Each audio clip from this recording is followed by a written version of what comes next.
result of photography taking some concern.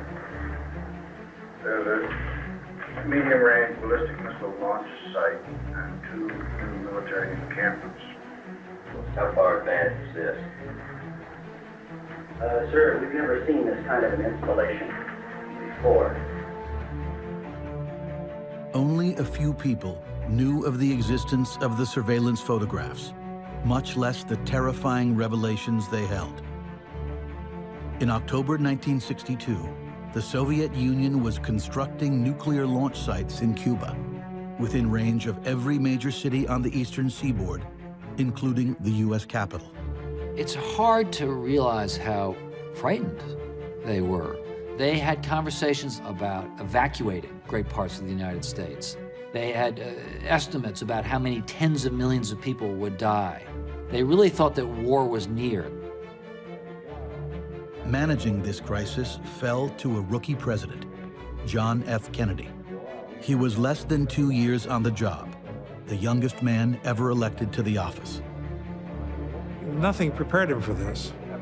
The things that got him elected, the acute politician, the charming vote-getter, the money, the glamour, none of it had any bearing at all on his situation.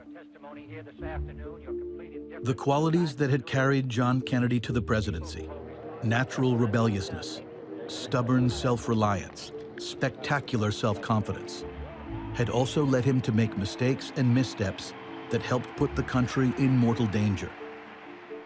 His predecessor in the White House, Dwight Eisenhower, had called him Little Boy Blue and thought his wealthy father had bought him the office. The Soviet premier, Nikita Khrushchev, had taken Kennedy's measure at their first meeting a year earlier, and he walked away believing he could get the better of the untested president. If John F. Kennedy doubted himself or quailed at the enormity of the situation, he didn't show it. He had a very great ability to step back, to be cool, to be detached, to not get sucked in by the passions of the moment, to not just ride the wave. When he became angry, he tended to become very calm. There was a kind of burning anger in him that he didn't express very openly. This man was fiercely independent, intellectually independent, fiercely. Kennedy had an unshakable sense of his own skills. He was confident about his ability to come up with the right answer. He wasn't bringing people together in a room to hammer out a consensus. He was bringing people in a room to give him the best information so that he could make the decision. He had what he called the great man theory of governing. As a consequence, it put a lot of pressure on him. Now, at a moment of peril and uncertainty, he would be forced to answer the question that had dogged him his entire career. Was he as tough, as smart, as capable as he appeared? Good evening, my fellow citizens. Within the past week, unmistakable evidence has established the fact that a series of offensive missile sites is now in preparation on that imprisoned island.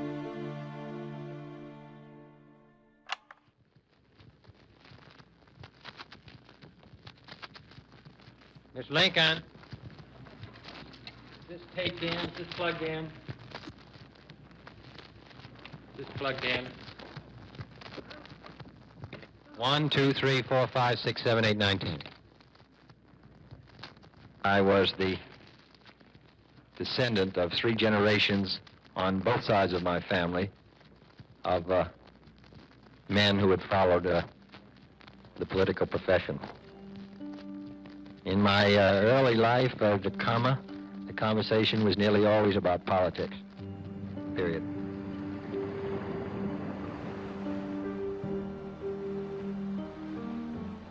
By the time he came of age, John Fitzgerald Kennedy inhabited a world of special exemption. The family estate in suburban New York, the summer compound in Hyannisport, the winter retreat in Palm Beach. The story of his family's heroic multi-generational rise from the want of Irish famine might well have been a misty old folktale. The past was not the point in the Kennedy household. Jack's father, Joseph P. Kennedy, was one of the wealthiest men in America. An Irish Catholic businessman who had grabbed his fortune in the WASP-dominated world of high finance, and then became a celebrated administrator in President Franklin Roosevelt's momentous New Deal government. Joe Kennedy expected his sons in particular to have a large effect on the world. He's a model of what they're taught to emulate. He's striving, he's reaching, he's always on the move, he's accomplishing, and it was expected of them to do the same thing. They were very pampered and enabled. They were made to feel special, which is good, and they were special, and they were made to feel obliged to serve their country. That was great. But they were also given a kind of confidence that it would always go well for them. After the stock market crash occurred in 1929, John Kennedy didn't know that there was all this privation in the country. He never wanted for a meal, and it wasn't until he read something later in high school and college about the Depression that it registered on his consciousness. Even in the raucous Kennedy clan, even among his 8 brothers and sisters, Jack stood out. He kept his own schedule, usually late. He was apt to test the patience of his elders, unconcerned with rules and loose with money. He plied shopkeepers with the promise that his father would pay the bill, whatever it was. Jack would expect maids to take care of him, cook his meals, do his laundry, pick up his clothes. And so he has a very privileged childhood, except for one thing, that he is burdened by a series of considerable health problems.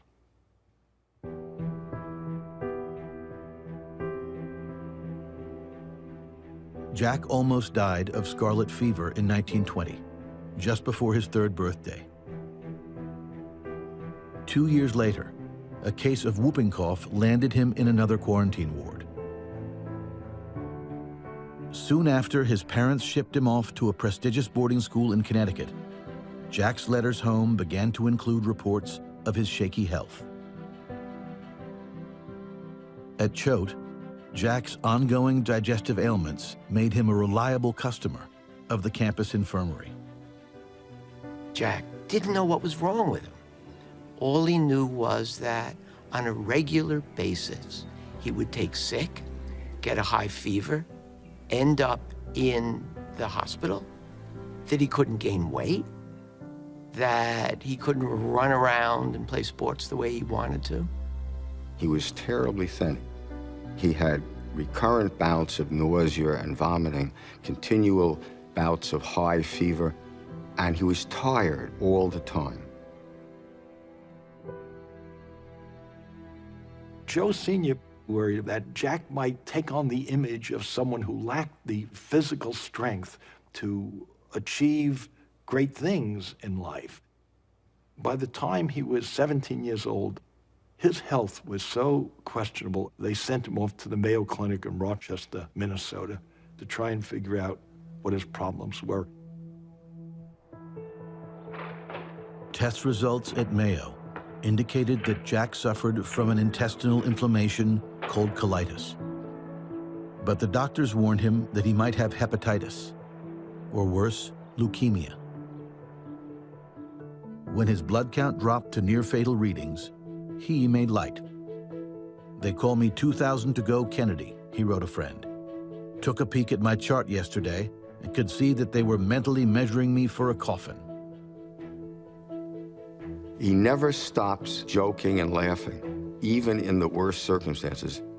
When the wife of his headmaster at Choate comes, she says, "Jack never stopped kidding around with me the whole time I was there." He had to become very stoic, and at the same time, he had to project an image of vitality. So although he was feeling poorly a lot of the time, he couldn't let on that he was feeling poorly. Joe Sr. refused to lower expectations for his second son, whatever his illness. "Don't let me lose confidence in you again," Joe wrote to Jack after a less than sterling report from the headmaster at Choate, "because it will be nearly an impossible task to restore it." Joe Kennedy Sr. drives this point home to his sons. Joe Kennedy's message to them is, second is never good enough. Only first, only winning, only being at the top. Joe Jr. was picked out, you're gonna be president, and Joe was determined to please Dad and was gonna do whatever Dad wanted. He was a familiar type, student body president, captain of teams, best-looking boy, destined for success. Jack was one step away. Yes, he wanted to please Dad, but he might think about it for a second. And there stirred in him a little quiet, and maybe even more than quiet, rebellion. The problem with Jack, at least for his father, is he doesn't take anything seriously. Nothing. At Choate, where there is a strict prep school behavioral code, where the last thing you do is snicker or make fun of your teachers or talk behind their backs, Jack just can't help himself.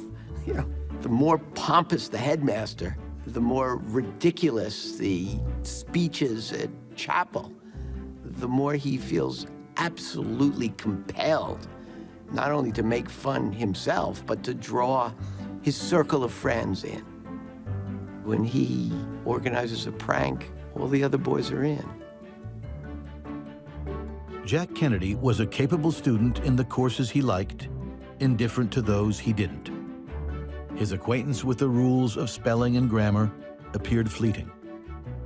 He spent much of his depleted energy on campus hijinks, or romance. Even in high school, his roster of conquests was a source of wonderment. "It can't be my good looks," he wrote to a Choate friend, "because I'm not much handsomer than anybody else. It must be my personality." When Jack announced his decision to join his prep school friends at Princeton, instead of following Joe Jr. to Harvard, his father made his disappointment known. "You want to get away from your brother, I take it. Too much competition."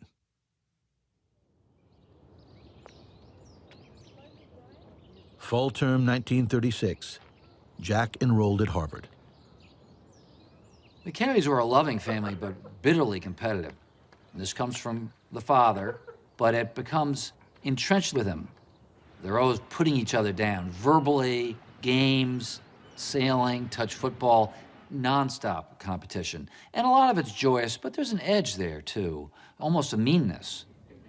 Where Joe Jr. and Jack were concerned, friends remembered, everything was a contest. Whether a swim in the pool or a race to the breakfast table. Jack was always smaller, punier. He never gave up, and he always got beat up. It was par for the course. Jack would indulge in these sort of hit-and-run attacks, and it would frustrate Joe Jr., who would dash after him. But Jack was fast, and Joe wouldn't necessarily catch him. And so Jack learned how to compete in an effective way in a world where he wasn't always the biggest, the strongest, or the smartest.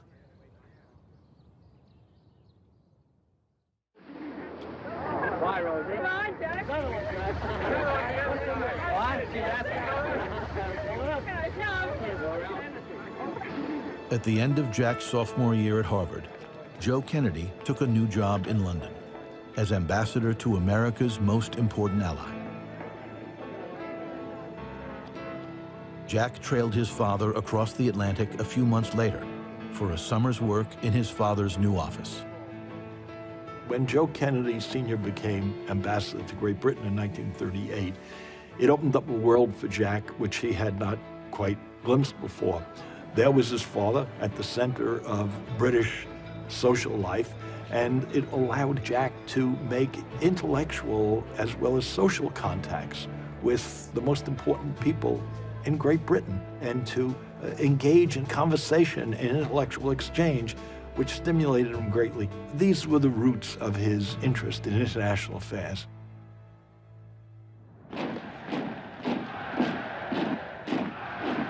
Jack had a front row seat that summer in the most consequential season of international gamesmanship in a generation. The German leader, Adolf Hitler, had spent the previous 5 years building the most powerful military Europe had ever seen. And in 1938, he was showing signs he might use it. Hitler had already frightened Austria into accepting annexation, and he was menacing Czechoslovakia and Poland. The rest of Europe, and America too, was trying to figure out how to handle the German threat. Joe Sr. knew what was at stake for his country and for himself. There was talk among serious Democrats that Joe Kennedy was in line for the presidency if Franklin Roosevelt decided not to run in 1940. The ambassador never stopped talking politics and policy, even when the workday was over, at the family's temporary residence, 14 Prince's Gate, Westminster, London. Joe Sr. loved to encourage spirited debate among his children, particularly at mealtime. One of his friends said that she liked to watch what happened at the dinner table. It was sort of like Joe would drop a depth charge and wait for something to explode. There was a lot of conversation about France and England and what was going to happen with England, what would happen with America, and when we entered the war. Joseph B. Kennedy was convinced that if the United States was drawn into a war in Europe, that it would ruin the economy. Democracy would be lost. The millions of dollars he had put aside for his boys would be lost. The America he knew and loved would be lost. And it wasn't worth it. Europe was Europe. It was an ocean away. And he figured anything was better than going to war with Hitler. So why not try to make a deal with Hitler? Jack Kennedy listened to his father, and he sat and argued with his father at the dinner table about economics and world affairs.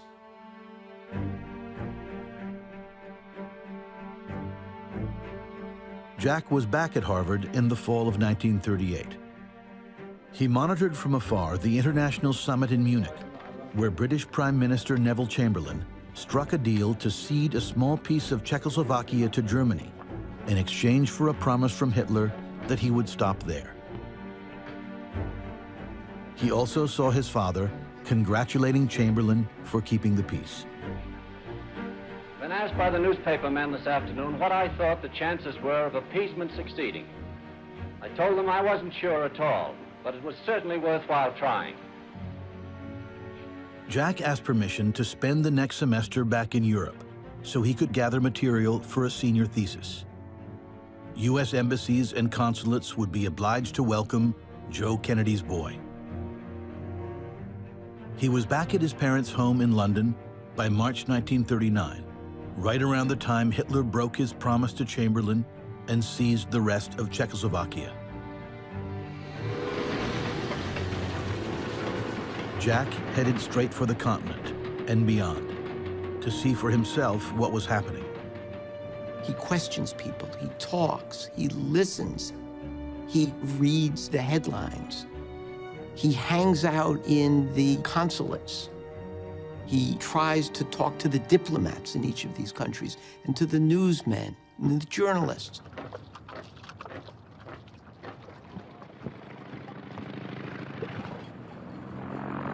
Jack got as near the action as he could get.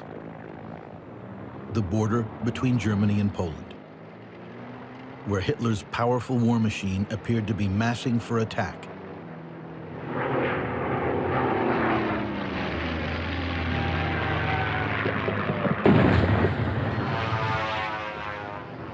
He was safely back at his father's embassy in London on September 1st, when German soldiers crossed into Poland and German planes began bombing cities, killing innocent civilians. Britain was bound by treaty to defend its ally Poland, and Jack was at the House of Commons to hear the war talk. He was on the streets watching as England prepared for war, and he listened in on Prime Minister Chamberlain's address to a nervous nation. You can imagine What a bitter blow it is to me that all my long struggle to win peace has failed. Yet I cannot believe that there is anything more or anything different that I could have done. Chamberlain's weakness, his dispirited call to arms, was something Jack Kennedy would never forget.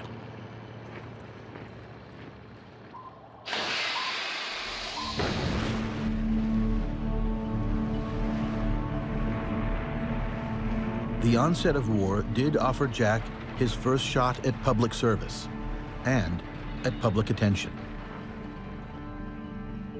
When a German U-boat sank a British passenger liner with more than 300 Americans on board, Ambassador Kennedy sent 22-year-old Jack to reassure the survivors that the embassy would get them safely home. Mr. Kennedy, wrote a British newspaperman, displayed a wisdom and sympathy of a man twice his years.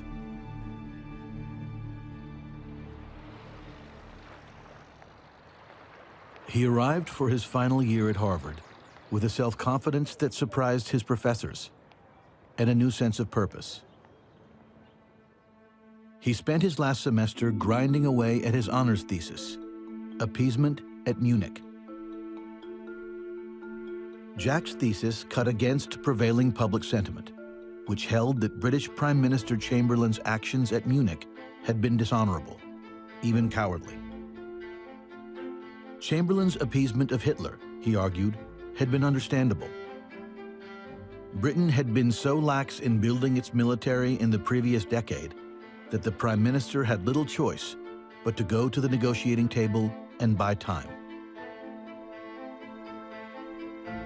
The 150-page paper got mixed reviews. His professors found it wordy and repetitious, but they had to admit it was an intelligent discussion of complacency in pre-war Britain. Joe Sr. was impressed enough to help get the thesis published.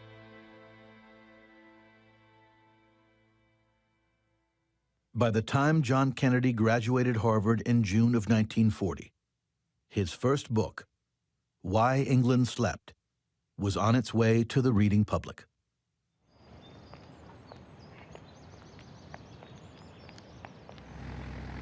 He hustled hard promoting his book and his big idea.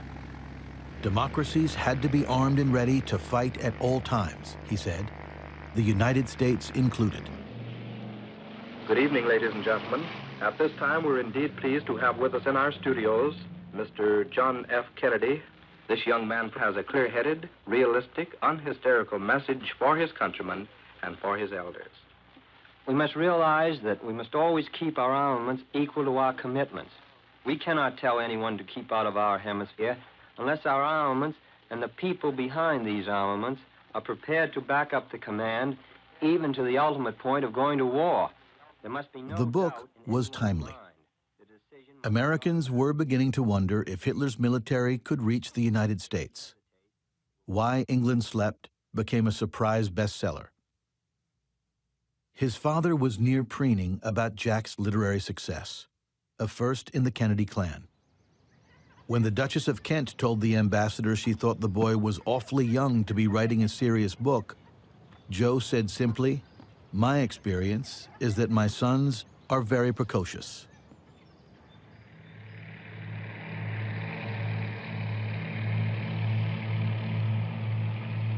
They were headed in different directions, Jack and his father, on account of this war in Europe. The German army had already occupied Paris and appeared to be headed toward London. And Joe Kennedy was still advising President Roosevelt to keep the U.S. out of the fight. This was England's war, he said, and one they were likely to lose. Roosevelt was actively distancing himself from his wayward ambassador. By the time Joe Sr. was recalled from London, reporters on both sides of the Atlantic were calling him a Hitler apologist, a defeatist. Yes, nothing to say until I've seen the president. Joe Kennedy returned in disgrace and in the minority And at some point, he decided he was going to make a speech defending his position. Joe had dozens of people he could have called on. Journalists, newspapermen, historians, researchers. He had professional speechwriters working for him. But he asked Jack to do it. Jack Kennedy wasn't a puppet. He didn't swallow his father's beliefs. And he said to him, you can talk about the need for compromise and for negotiations, but say over and over and over again that you hate Nazism, you hate fascism, you hate Hitler, and don't use the word isolationist or appeaser. Joe eventually gave that speech, and he followed some, but not enough of his son's recommendations, and ended up further on the outs with the Roosevelt administration. Of course, there's a risk in any course of action, but all doubts as to what is the best thing we can do should be resolved in the one statement: how can we best keep out of war? Jack initially defended his father's isolationism, but as time went on, he realized that the United States needed to help Britain to get in the game to fight for freedom. I mean, his father was dead set against American intervention. Jack becomes for it.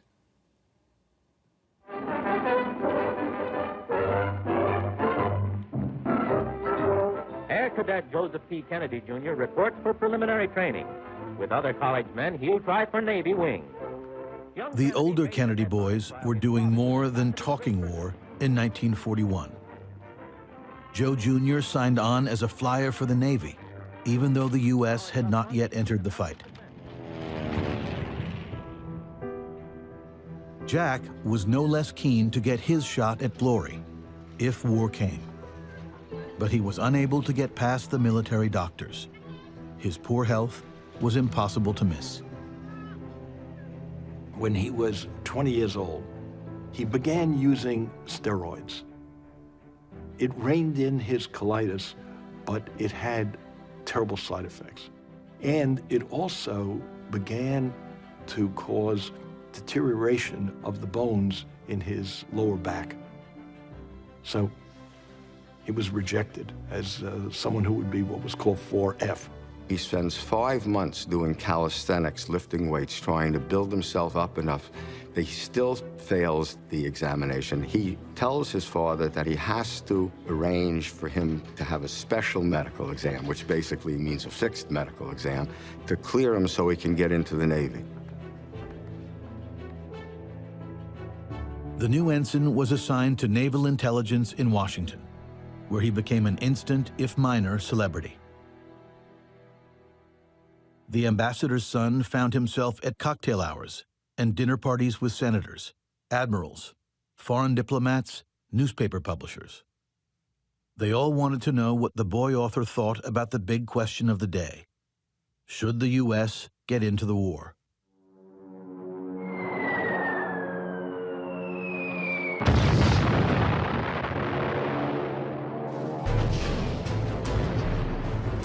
Sudden criminal attacks perpetrated by the Japanese in the Pacific provide the climax of a decade of international immorality. Powerful and resourceful gangsters have banded together to make war upon the whole human race. Their challenge has now been flung at the United States of America. After Pearl Harbor, America needed warriors like never before. But Kennedy remained at safe remove in naval intelligence. When he finally, with the help of family connections, landed an assignment to train with a new combat unit, PT boats, he pronounced himself delighted.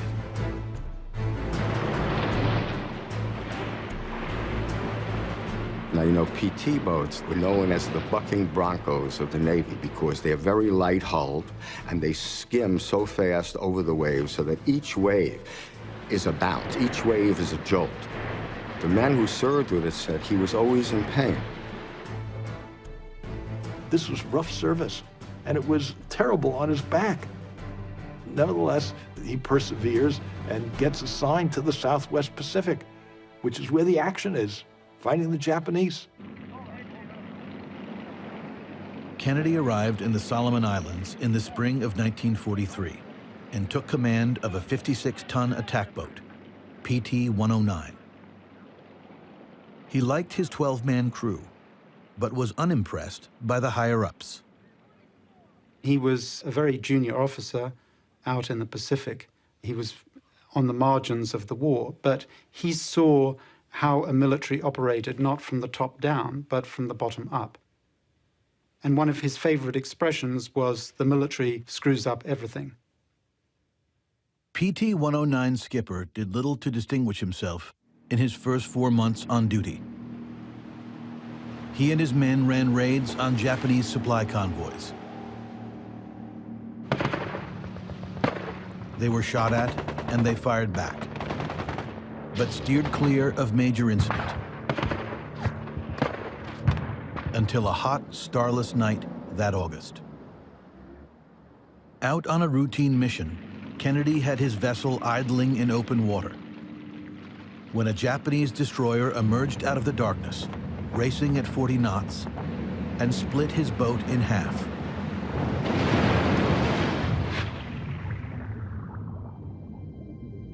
Two of his crewmen were killed immediately.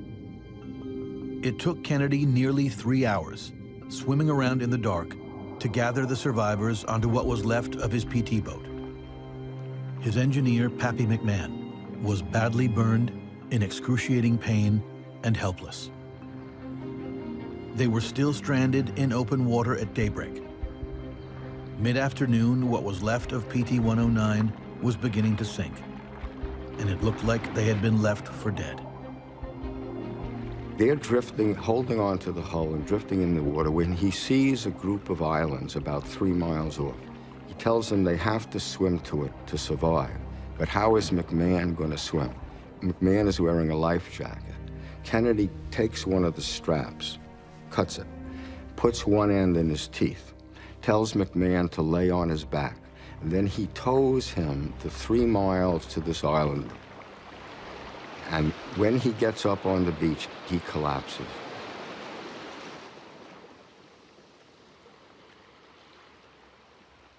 The men who were with Kennedy that day, they all speak of his sense of responsibility, that it was his job, that he would spare no effort to try and get help for his crew. It took a week, but Kennedy did manage to get his crew rescued. Fortunately, he wrote to his father, they misjudged the durability of a Kennedy. He made it out alive a few months later, sent stateside for medical reasons. And when he arrived at his parents' winter home in Palm Beach, his weight was down to around 120.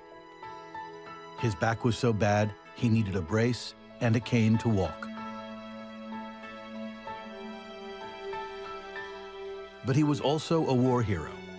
The Navy had made a public display of putting 2 medals on his bony chest. And the story of PT-109 made great copy, read by millions. The country needs heroes at this point in the war. And so Jack, in a sense, fulfills that role. Here is this wealthy son of the famous ambassador to Britain who didn't have to go into this kind of combat service. And they don't talk about the fact that maybe his seamanship was in some ways deficient in that his boat was cut in half. His brother, who was in London as an aviator, wrote some letters to him that were kind of demonstrating in a subtle way how envious he was. Joe Jr., of course, was not going to be outdone by his kid brother. He volunteered for a dangerous bombing run across the English Channel, in spite of the fact that he had already flown enough missions to earn a pass home.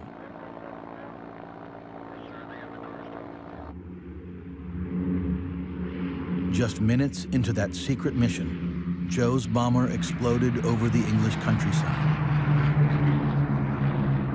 His body was never recovered.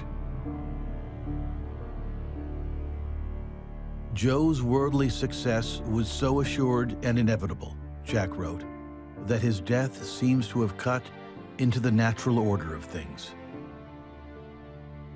The depth of his father's despair was unsettling.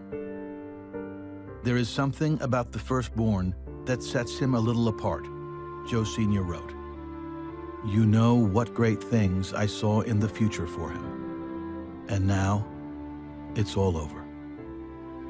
The thought never comes to Joe Sr. or anybody else in the family that now that Joe Jr. has been killed, Jack's got to step in and become the leader of the family and run for political office and become the standard bearer for the Kennedy family, because no one thinks Jack is well enough in 1944. He's skeletal. You can't imagine that this young man isn't dreadfully, dreadfully sick. And the pain from his back is such that he cannot stand up, sit down, lie down. It's unimaginable that he will be able to campaign for office or hold office.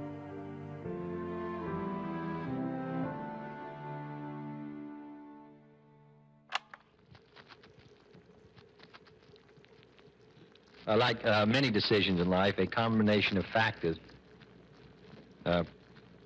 pressed on me, which directed me into my present profession, period. I was at loose ends at the end of the war, comma. I was not very interested in following a business career. John Kennedy hinted in later years that he had entered politics to please his father. But friends who knew him best suspected the engine that drove Jack was his own. When the congressional seat once held by his grandfather and namesake, John Francis Fitzgerald, came open at the end of 1945, Jack jumped in feet first. He didn't mind if it antagonized every Democrat in the district who had dutifully waited his turn, which it did. You're not going to win this fight, one ward boss told Kennedy to his face. You don't belong here. He's seen as a kind of carpetbagger, an interloper. He didn't live in Boston. And his opponents in the primary attack him for being a rich boy. Even his best supporters wondered if Jack had it in him to challenge the local Democratic machine or to win in a field of better-known candidates. His health was still lousy. Yellow as saffron, thin as a rake, one friend said. He didn't seem built for politics, admitted another. His father, of course, brings into the picture some of the very experienced Boston pals, and they see him as a work in progress. How is this really skinny guy who doesn't seem all that eager to clap hands and press the flesh, as they say, how are we going to convert him into a winning candidate?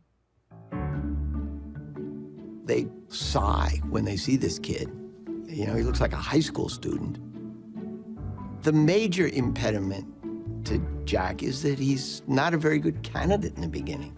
He's shy, he's withdrawn. He doesn't like going up to strangers or shaking hands.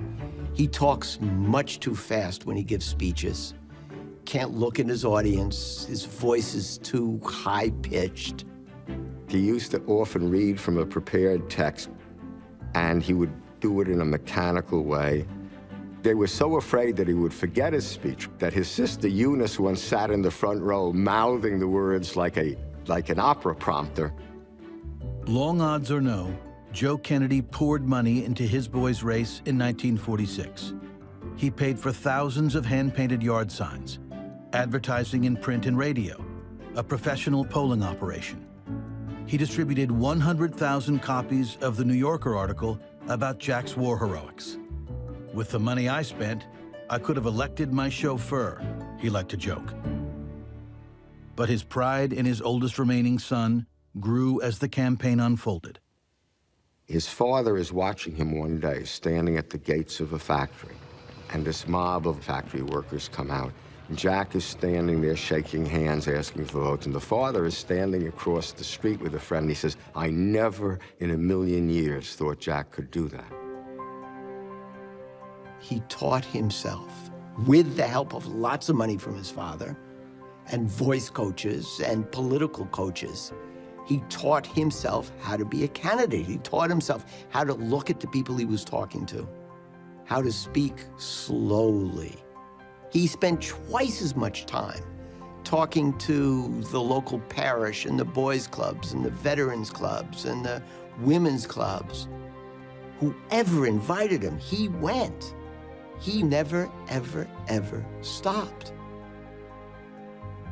This is a man who's wearing this canvas-covered steel brace all the time. And on long days of campaigning, that's not enough to try and hold himself up. So he has an ace bandage, and he wraps it in a figure 8 around his thighs and his back to give him extra support. And this is the neighborhood of 3-deckers. So if you want to knock on doors, which was politics was then, you had to climb over and over again, one building and then the next. And he couldn't climb stairs in a normal way. What Jack Kennedy had to do was do it one step at a time. He'd put his foot on the next step and then pull his other leg up. And these old pals would see him climbing these steps over and over and never complaining. And they'd say, how are you feeling? You're not feeling too good? He said, I'm feeling fine. He campaigned from sunrise to midnight, house to house, pub to pub, factory gate to factory gate, until he crumpled in a heap at the Bunker Hill Parade on the eve of the primary. Some of the staff thought he was having a heart attack. Joe Kennedy told them to give him his medicine and get him ready to campaign the next day, Election Day. He'd be fine. Jack won going away, nearly doubling the second-place finisher's vote total in the primary, and now a lock to win the general election in the heavily Democratic district in the fall. The kid was a winner after all.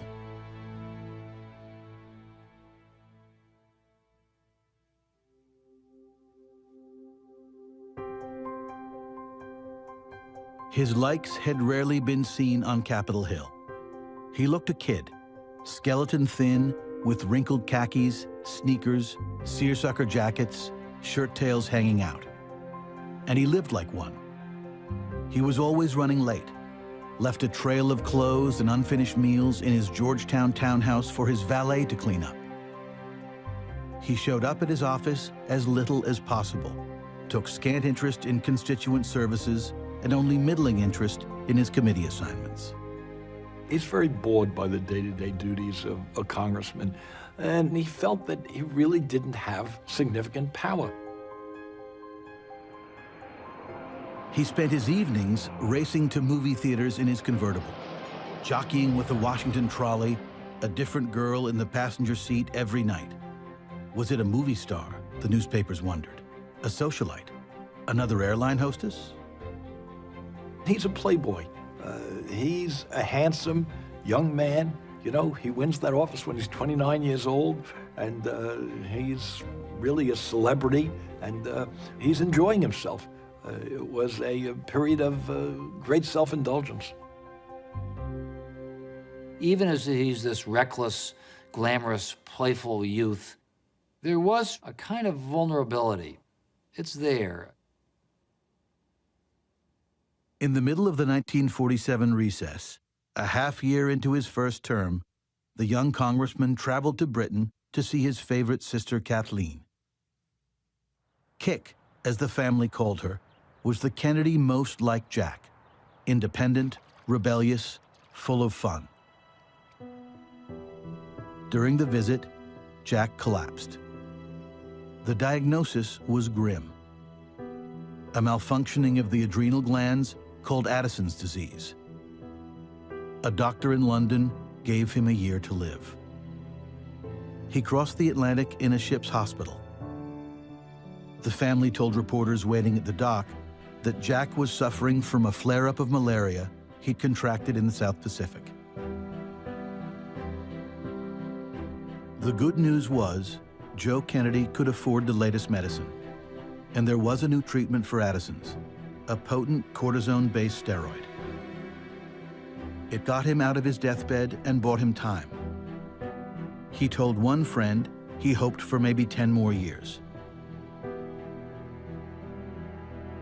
8 months later, as he was beginning to regain his strength, 28-year-old Kathleen died in a plane crash.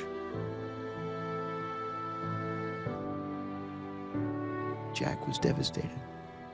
He loved kick. It was the first time in his life, really, and maybe the only time, where he didn't know what to do. It did make him a fatalist. He sent the signals of the kind of person who suspected that his time on Earth was limited and that he had to make the most of it. He's lost a brother. He's lost his sister, Kick. He himself has been near death. There is a sense of mortality that lurks in there, but also drives him, that he's got to accomplish something before he dies, that life is finite.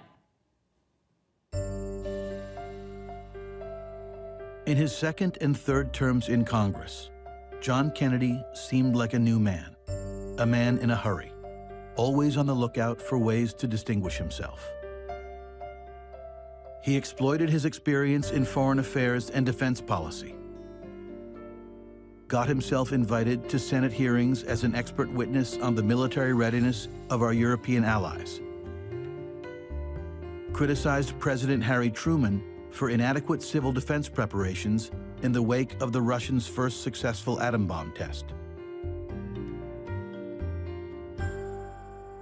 What interested him was the question of the rising tensions with the Soviet Union, with the civil war in China, with what was happening in Greece and Turkey, and how Harry Truman was responding to the dangers of flowing out of the Soviet Union in Eastern Europe.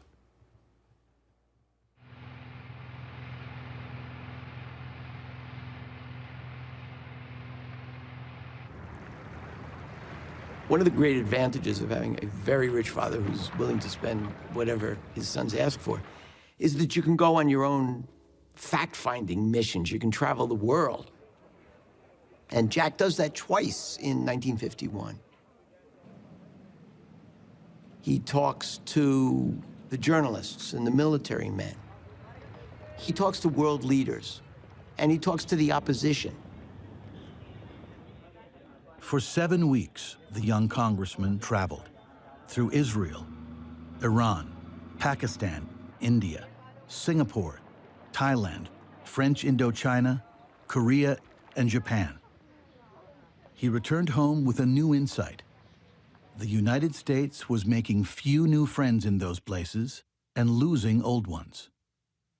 And Jack Kennedy went on national radio and television to deliver the message. Meet the press.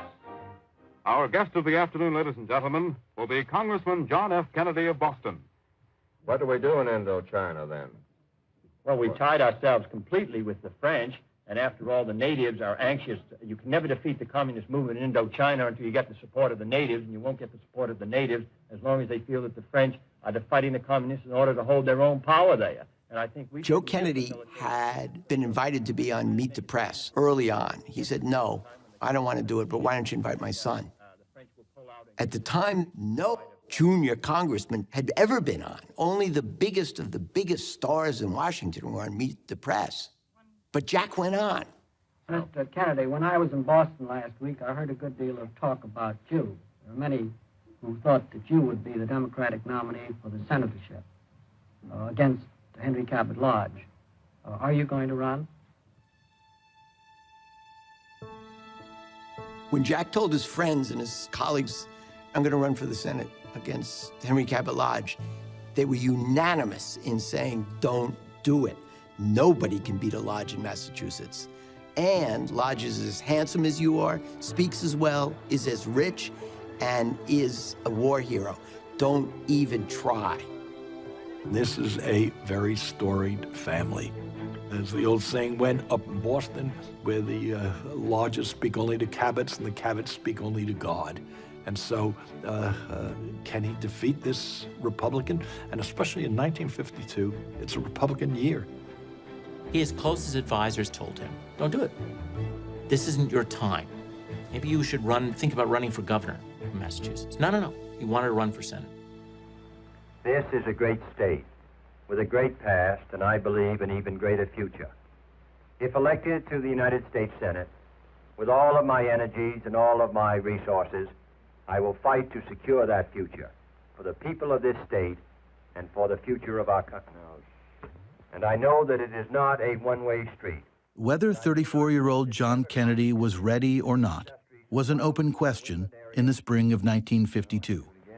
And if elected to the Senate of the United States this November, I will fight for the New England industry, which is so a fight. Can you cut that? An uphill race against Henry Cabot Lodge was just the sort of challenge the Kennedys liked. Run, Jack, was the word at the family compound. You'll knock his block off. The most gleeful warrior in the clan was Jack's younger brother, 26 years old, barely out of law school, hungry to prove himself. Jack took a chance on brother Bobby and put him in charge of the campaign. Bobby Kennedy always wanted a role in the family, and he found one. He was the tough guy. He does not mince words. He's someone who is intent on winning this office for his brother, and if it means stepping on toes, hurting people's feelings, so be it. Bobby was able to come in and discipline the old hacks who were hanging around the campaign office, tell them to get off their duffs and go out and knock on a few doors, get rid of the ones who were truly useless. He passed around old Joe's money, put down the politicians they wanted to get rid of, made the deals that had to be made. Bobby's doing all the hard work, the dirty work, and it's liberating to Jack. Jack was able to float up there, quoting poetry and being a sort of young Lancelot. The Kennedy campaign was not shy to exploit the special appeal of the young congressman, the young bachelor congressman. His mother, his sisters, even Bobby's bride Ethel, fanned out into parlors across Massachusetts to sell Jack to a rising new block of voters.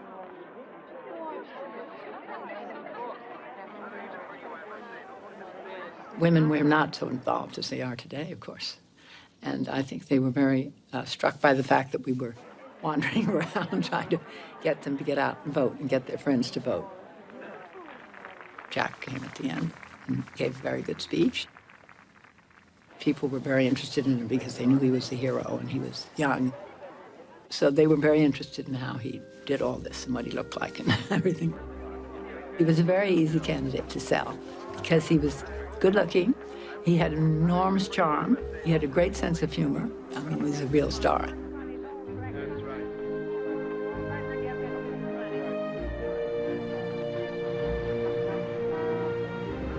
The polls showed Jack trailing the incumbent senator as Election Day neared, but he was working hard to close the gap. The demand of campaigning statewide, the distances traveled across the rough Massachusetts highways, was punishing, especially on Jack. His mental courage is so much superior to his physical strength, Joe Kennedy wrote. I sometimes wonder what the final result will be. Joe had another fear about his son's health. If Jack's Addison's disease became public, it could cost him the race, maybe even his political future. Jack was losing weight, but the Kennedys said, well, it's just the campaign.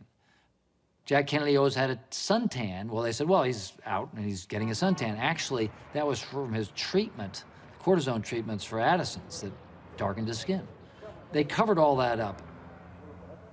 A man who focuses on the word vigor in his public and private conversations must have in mind a sense of vitality, human vitality as an ideal.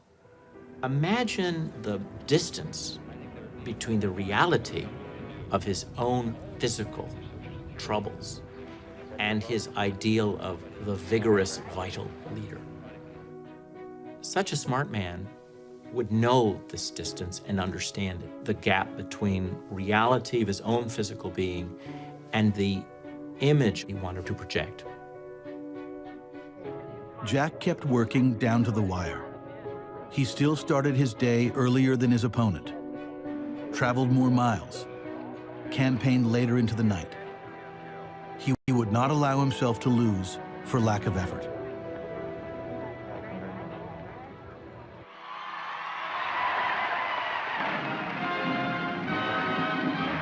In Senate races, Representative John F. Kennedy scores one of the few major Democratic victories, decisively defeating in a tough battle the Republican incumbent Henry Cabot Lodge, Jr. Well, I guess you're glad it's over, aren't you, Bobby? I am, Jack. Okay.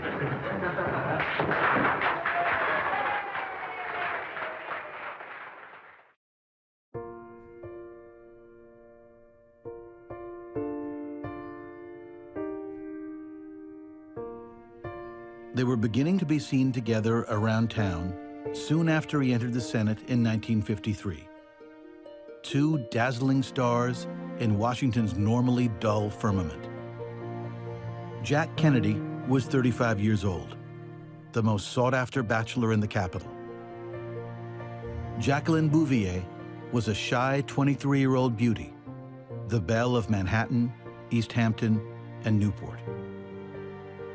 The couple had met at a dinner party 2 years earlier and had been warily circling one another ever since. She was engaged when she met him, and she broke it off very quickly. She wrote in her diary that she had an intimation that Jack would have a profound and possibly disturbing effect on her life, but he was worth it. She once said to her sister that to her, imagination was the most important thing she wanted to find in a man, and she said that's very difficult to find. From his standpoint, she was very different from the women that he'd known, which were primarily his own sisters. Eunice and Pat and Jean were what one of his friends said, tawny, coltish women. They were energetic, and they were athletic, and they were outspoken. Jackie, by contrast, was cerebral and soft-spoken, and they both had a kind of dry and sly wit. The romance was carried out largely in the public eye. And when Jackie agreed to marry the senator in the summer of 1953, the press was invited to share the joy.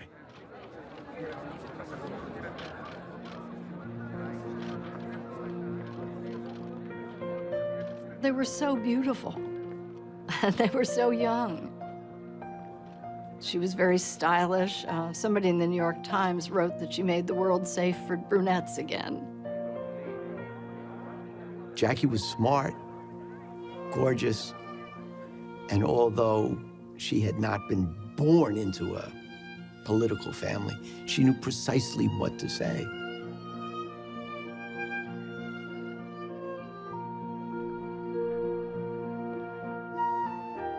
Jack's closest friend, Lem Billings, actually warned her before they were married that she was going to be marrying a man who was known for his womanizing, and that it was unlikely that he would stop.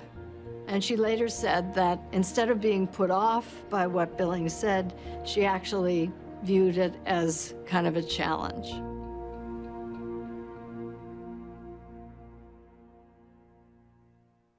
After the first year, Jackie was wandering around looking like the survivor of an airplane crash, a friend later remembered. Her new husband did not go out of his way to hide his dalliances from her.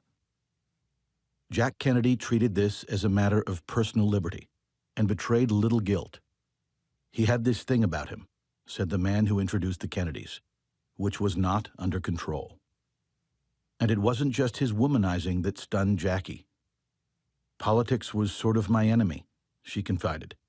We had no home life whatsoever.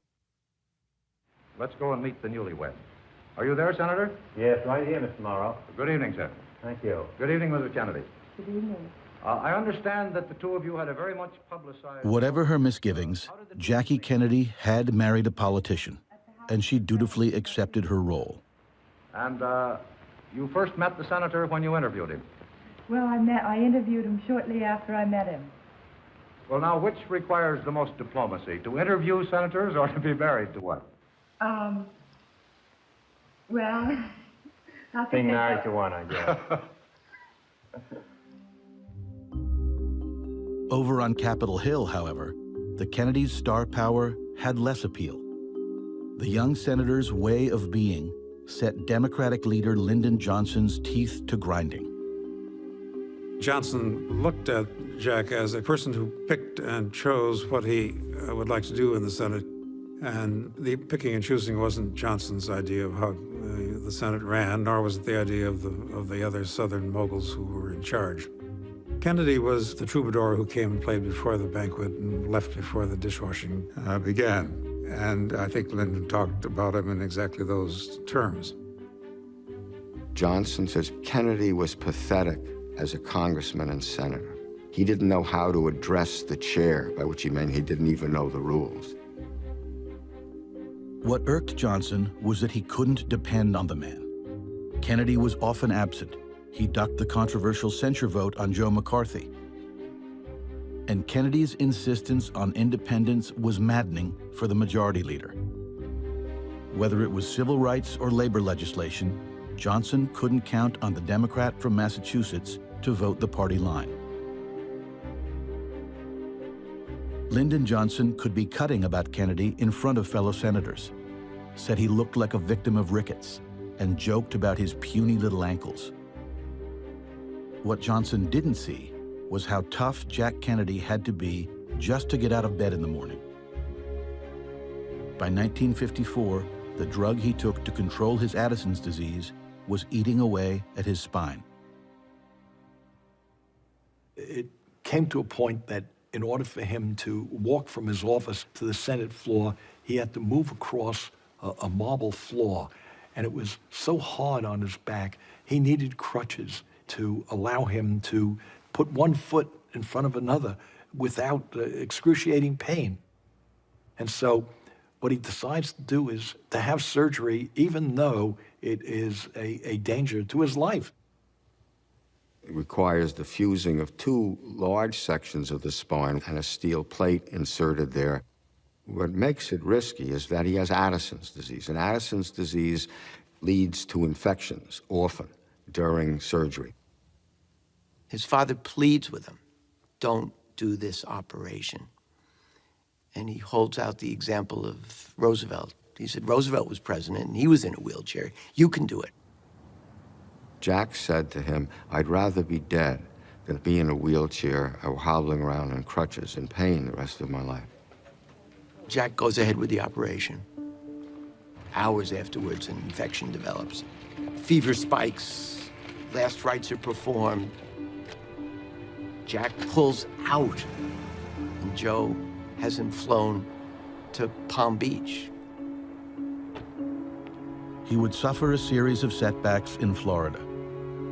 The 8-inch incision on his back would not close. He developed an abscess, needed a second surgery. The convalescence dragged on into 1955.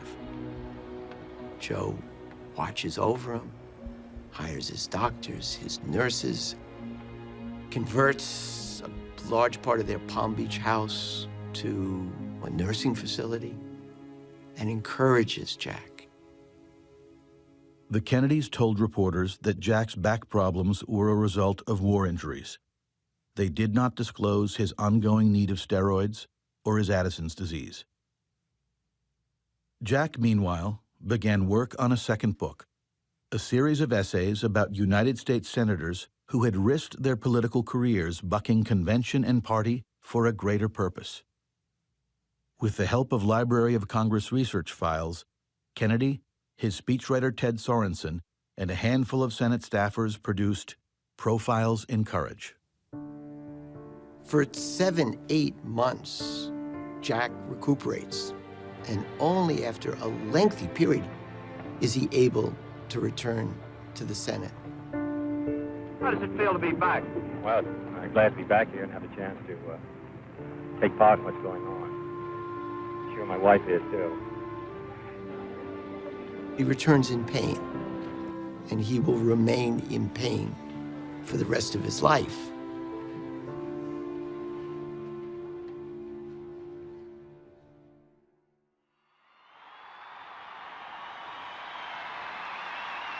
now my privilege to present to this convention as a candidate for President of the United States the name of the man uniquely qualified by virtue of his compassion, his conscience, and his courage. The 1956 Democratic presidential nominee, Adlai Stevenson, gave his party's youngest senator a starring role at the convention, the official nominating speech. And his performance helped ignite a Kennedy for Vice President boom. Adlai E. Stevenson. How would you like to be vice president with him? Well, I'd be honored, of course, if chosen, but I've always had my doubts whether I'd ever be chosen. He wasn't sure he even wanted a place on the ticket. Joe Kennedy had counseled him to steer clear. But Stevenson threw the choice to a floor vote, and Jack Kennedy had a hard time backing down from a challenge, even against the better-known and esteemed Senator Estes Kefauver. Jack Kennedy liked his chances, and he liked the feeling on the convention floor. The delegates took his candidacy seriously. This whole thing lasted like 24 hours before the vice presidential balloting. And Kennedy makes a real try for it.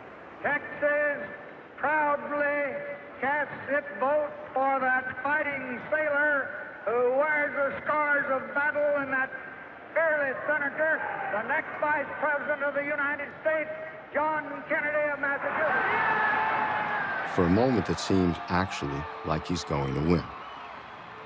But Kefauver beats him. He has to make a concession speech to Kefauver. When he gets up there, he's facing a sea of Kefauver signs. They're all waving in his face. And you look at Kennedy, he's always immaculate. At this moment, he's not immaculate. Ladies and gentlemen of this convention. In fact, one point of the collar of his shirt is sticking out. And as he's talking, if you watch his hands, he has the gavel in his hands, and he restlessly turns it around. You saw a young man in defeat, and you also see someone who covers it up so well. I hope that this convention will make Estes Kefauver's nomination unanimous. Thank you.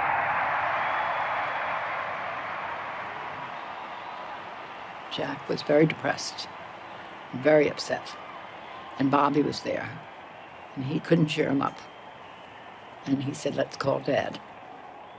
So I remember when we all went to call Dad, and he said, congratulations. He said to Jack, that's the best thing that ever happened to you. That was magnificent. I don't know how you did that. It was absolutely great. He said, Adlai Stevenson is going nowhere.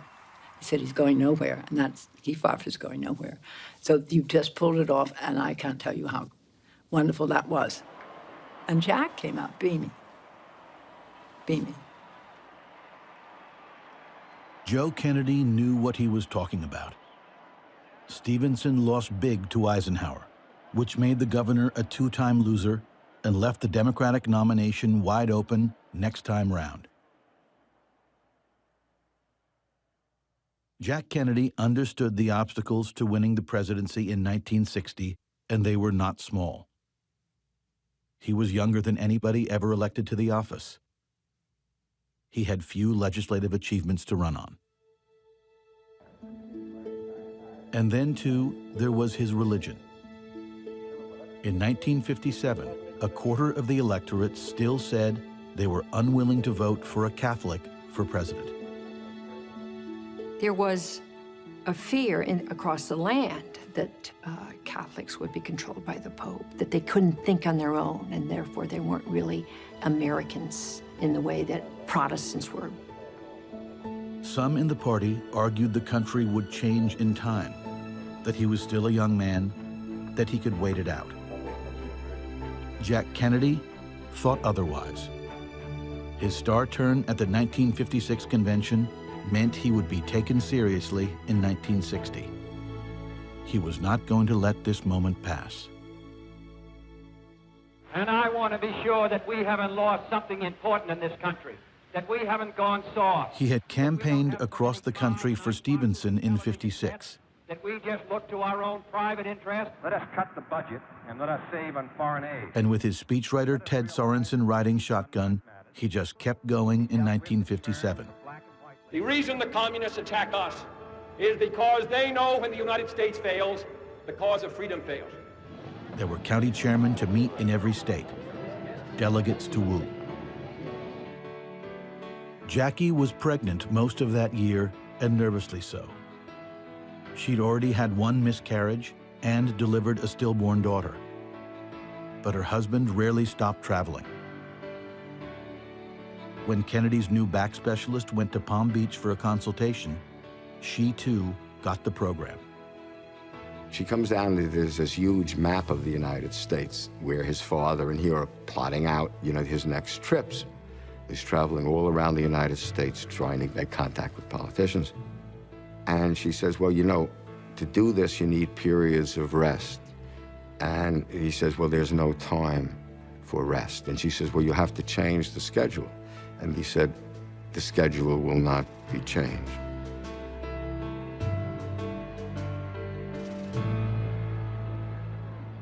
When he was in Washington, Kennedy was always on the lookout for ways to take a stand apart from the other would-be presidents in the Senate. Stuart Symington, Hubert Humphrey, and above all, the Majority Leader, Lyndon Johnson. People with the fact that this is a strike-breaking, union-busting bill, in my opinion. Mr. Harper, this bill is not a strike-breaking, union-busting bill. You're the best argument I know for it. Your testimony here this afternoon, your complete indifference to the fact that He dabbled in domestic issues where he saw opportunity, like in the nationally televised hearings into racketeering in the labor an unions. honest answer might tend to incriminate them. Your complete indifference to it, I think, makes this bill essential. His chief interest and his focus remained foreign affairs. His father even managed to talk Lyndon Johnson into giving Jack a coveted slot on the Senate Foreign Relations Committee. When Kennedy said that he would become chairman of the African Subcommittee in the Senate Foreign Relations Committee, he sort of got a commitment that it would never have to meet.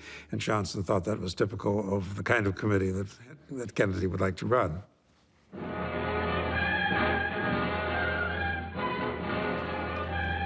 Scenes like this are taking place daily all over Algeria as French colonial troops round up natives by the thousands in a desperate attempt to halt the guerrilla reign of terror that has spread the length and breadth of the colony. 60,000... The bloody escalation of the three-year-old war for independence in Algeria gave Senator Kennedy a shot at the spotlight, and one that played to his long-held interest in foreign policy. He identifies himself with a kind of anti-colonial posture, with the idea that the United States is locked in a contest with the Soviet Union for hearts and minds in the third world, in the developing world, in Africa, in Asia, in Latin America. And he sees Algeria as the case study of the time. I'm concerned today that we are failing to meet the challenge of imperialism on both counts, both East and West, and thus failing in our responsibilities to the free world and to ourselves. What Kennedy was saying was, we know that French imperialism is going to die out. The question is, are we going to be on the right side or the wrong side of history? If we make a choice now, we can help shape the outcome. If we align ourselves with Paris until the bitter end, the new generation of leaders in Algeria will remember that and won't talk to us. I am introducing a resolution which I believe outlines the best hopes for peace and of settlement in Algeria. Dean Acheson, the former Secretary of State, came out saying this speech was the irresponsible utterings of a juvenile senator because it was throwing aside our alliance with Portugal and France and England in support of Africa and Asia, et cetera. France was a NATO ally of ours in Europe. Were we going to abandon our ally for the sake of a group of revolutionaries who might turn out to be communists? Kennedy said, yeah, you take that chance, because you want to vote with the future, not with the past. Senator, what do you feel is the single most critical issue facing the Congress at this time? Well, I think it's the same issue which has been facing us for 10 years, and that's our relations with the Soviet Union and this question of war and peace, and also the question of whether the uncommitted countries, the Middle East, Africa, and Asia, will move to the communist bloc or our own and turn the balance of power for us or against us. And that's obviously the most important issue today and will be during, I think, our lifetime.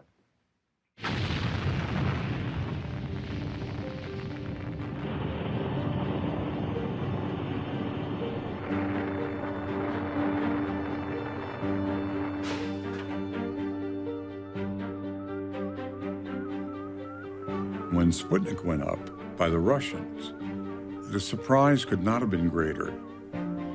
How did they get ahead of us? And the Russians claimed they invented everything, the car, the plane, penicillin, whatever it was. The Russians would always say, oh no, we had that first. This they had first, and they proved it. The October 1957 launch of Sputnik, a 184-pound beach ball-sized satellite, spurred an instant jump in Cold War hysteria, and not without reason. If the Soviets were able to launch a satellite into space, could they also reach the U.S. with nuclear-armed missiles? U.S. Air Force bombers went on 24-hour alert. The Eisenhower administration began sending extra planes into Soviet airspace, just to remind Soviet Premier Nikita Khrushchev who had the upper hand in bombers. When President Eisenhower pursued more and more potent nuclear warheads for the U.S. arsenal, the Soviets answered.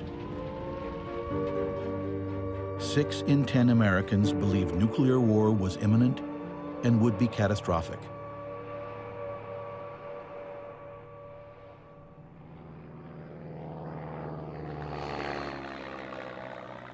Kennedy appeared unruffled by the rising dangers of the Cold War. He increased his travel schedule, running harder state to state, the list of delegates who had supported his vice presidential candidacy tucked in his pocket. Jack Kennedy could learn on the run. So he's traveling around the country, and he's seeing that politics is changing. He's learning that the power isn't back in Washington anymore. The power is with these younger people in the states, if he can just line them up. For him, he's learning that the old party machinery doesn't work. He knows that he's got the money to mount an independent campaign, that he's got the charisma without the help of any party bigwigs or any party establishment to get his photo on the cover of Time and the Saturday Evening Post and Look. He begins a change in American politics that is quite significant.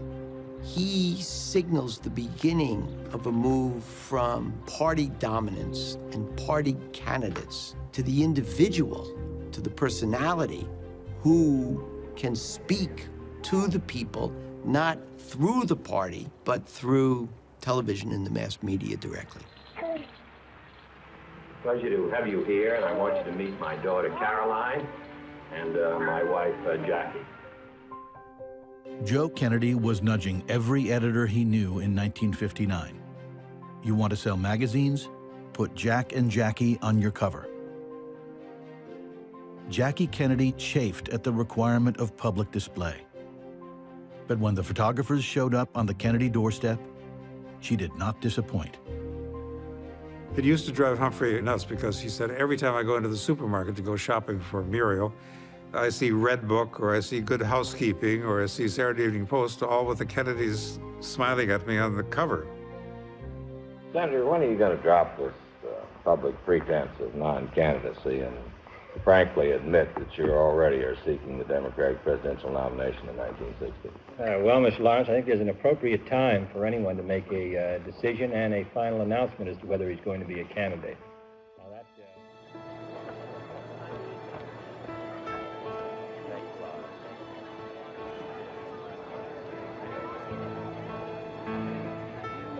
It seemed to me that there was a sort of perpetual half-smile on his face.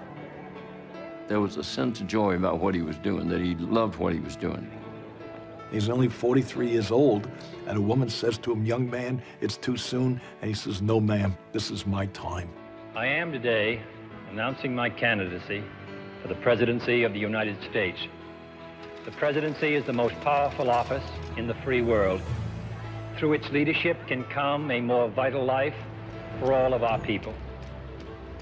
Kennedy officially announced his candidacy in January of 1960.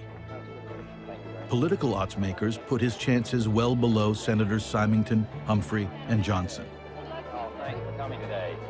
All the luck in the world. Thank you. And if the old rules applied, Kennedy was surely in trouble.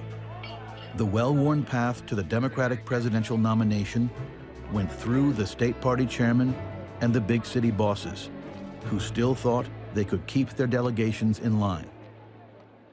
But Kennedy already had a handful of key players in every state, and a way to show himself a winner: the primaries. The few state primaries were regarded as side events before 1960. Fine for junior senators like Jack Kennedy, but not worthy of serious candidates. Lyndon Johnson sat them out that year. Johnson stayed in the Senate, stayed as majority leader, told everybody else who was leaving town that they should be ashamed of themselves and they should be back legislating, not speaking. Johnson's supposition is that he's earned the nomination by dint of his role as Senate Majority Leader. He has very good relations with various party bosses across the country, and that Jack Kennedy is an upstart. Who is this kid who's trying to displace me and take the nomination? I deserve it. I'm Senator Humphrey, just stopping by to say hello.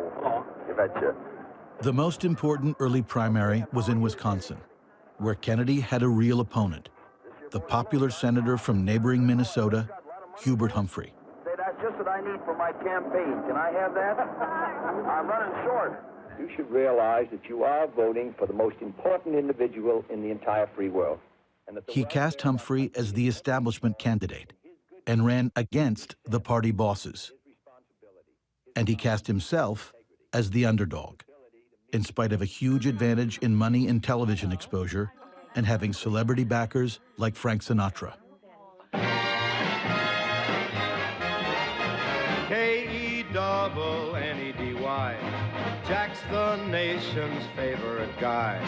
Everyone wants to back Jack.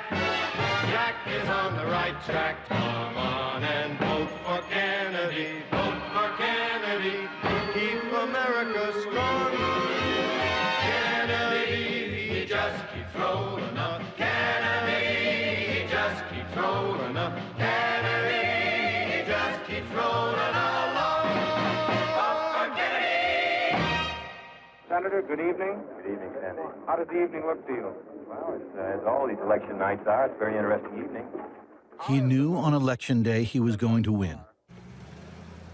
But as the results came in and his margin was narrower than he'd expected, Kennedy began to understand there would be a caveat. The party elders could argue that his victory in Wisconsin owed to his overwhelming margin in the state's large block of big city Catholic voters, as if his religion had been an unfair advantage. He understands this is not enough. If he's going to win that nomination, he has to convince people in the Democratic Party and around the country that he can win Protestant votes, that he's more than just a Catholic candidate. His sister, after the victory in Wisconsin, says to him, well, what does it mean? He says it means we've got to go on to West Virginia. West Virginia is a state with 97% Protestant population.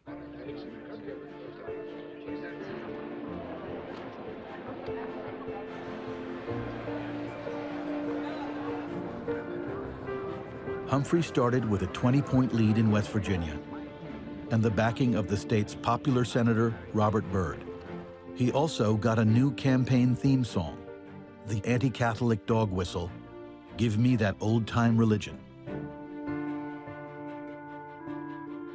The Kennedys answered in kind. Joe blanketed the state with money, buying the support of crucial local bosses. Bobby recruited Franklin Delano Roosevelt Jr. to allege that Humphrey had shirked his military duty in World War II. Jack Kennedy and I served in the United States Navy for 5 years. And John Kennedy then dismisses this as a terrible thing to have been said about Hubert. And he keeps going around the state saying, it's a terrible thing to say that Hubert's a draft dodger, a terrible thing, until it fastens itself on people's minds that Hubert maybe was a draft dodger. Kennedy left West Virginia on May 11, 1960, with a win. He got in his private plane, outfitted to carry staff and press, a first in presidential campaigns, and flew off to primaries in Maryland and then Oregon to pile up more delegates to take to the nominating convention that July. Jack Kennedy is going around the country. He's showing the country what he is, this charming, incredible, adept campaigner. The New York Times says the calliope sound of a bandwagon is being heard in the Democratic Party. All of a sudden, Lyndon Johnson wakes up. Senator Jack Kennedy of Massachusetts has won every primary in which he's entered. He's won them in a breeze. Does this entitle him? Senator Kennedy is a very attractive and able Let me young finish man. my question. Does this entitle him to the Democratic presidential nomination? Well, I wouldn't think that we would want to nominate our president on the basis of what 4 states or 5 states or 6 states or 8 states might say in a limited primary system where only a few people participate. I think Senator Kennedy is. By the time he got around to announcing his candidacy for the Democratic presidential nomination, just a week before the party convention in Los Angeles, Johnson needed a miracle. So he pulled out his last best hope. He sent a private investigator to dig up Kennedy's health records. They get to the Democratic convention in Los Angeles, and Johnson unleashes his aide, a man named John Conley, and Conley will issue a story about Kennedy's Addison's disease, raising the question of whether Kennedy is physically capable of serving as president. That Jack Kennedy suffered from Addison's disease was a fact beyond dispute. But the Kennedys disputed it. John F. Kennedy does not now, nor has he ever had an ailment described classically as Addison's disease, Bobby claimed. The Addison story didn't stick, but Johnson kept fighting anyway. He still couldn't believe Jack Kennedy, of all people, could take the nomination away from him. For 6 days and nights, we had 24-hour sessions. 6 days and nights, I had to deliver a quorum of 51 men on a moment's notice to keep the Senate in session to get any bill at all. And I'm proud to tell you that on those 50 quorum calls, Lyndon Johnson answered every one of them.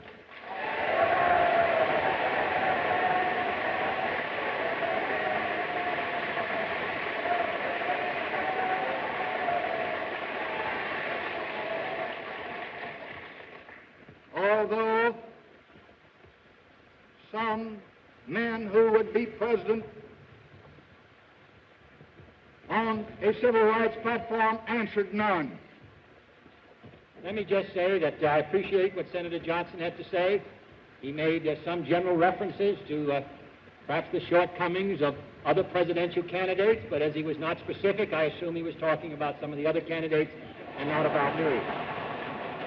Kennedy parried Johnson with the grace of a sure winner. Bobby, meanwhile, was working the phones, keeping a white-knuckle grip on his brother's committed delegates. He knew Johnson operatives were still trying to peel them away. California cast 7 1/2 votes for Johnson, 33 1/2 votes for Kennedy. The Kennedy campaign thought they had every hole plugged. John F. Kennedy. And were aware that if something came unplugged, they wanted to be on top of it immediately. Senator Kennedy, 104.5 votes. And every delegation was covered. Wyoming's vote will make majority for Senator Kennedy. The motion is that the rules be suspended and that John F. Kennedy be nominated for President of the United States by acclamation.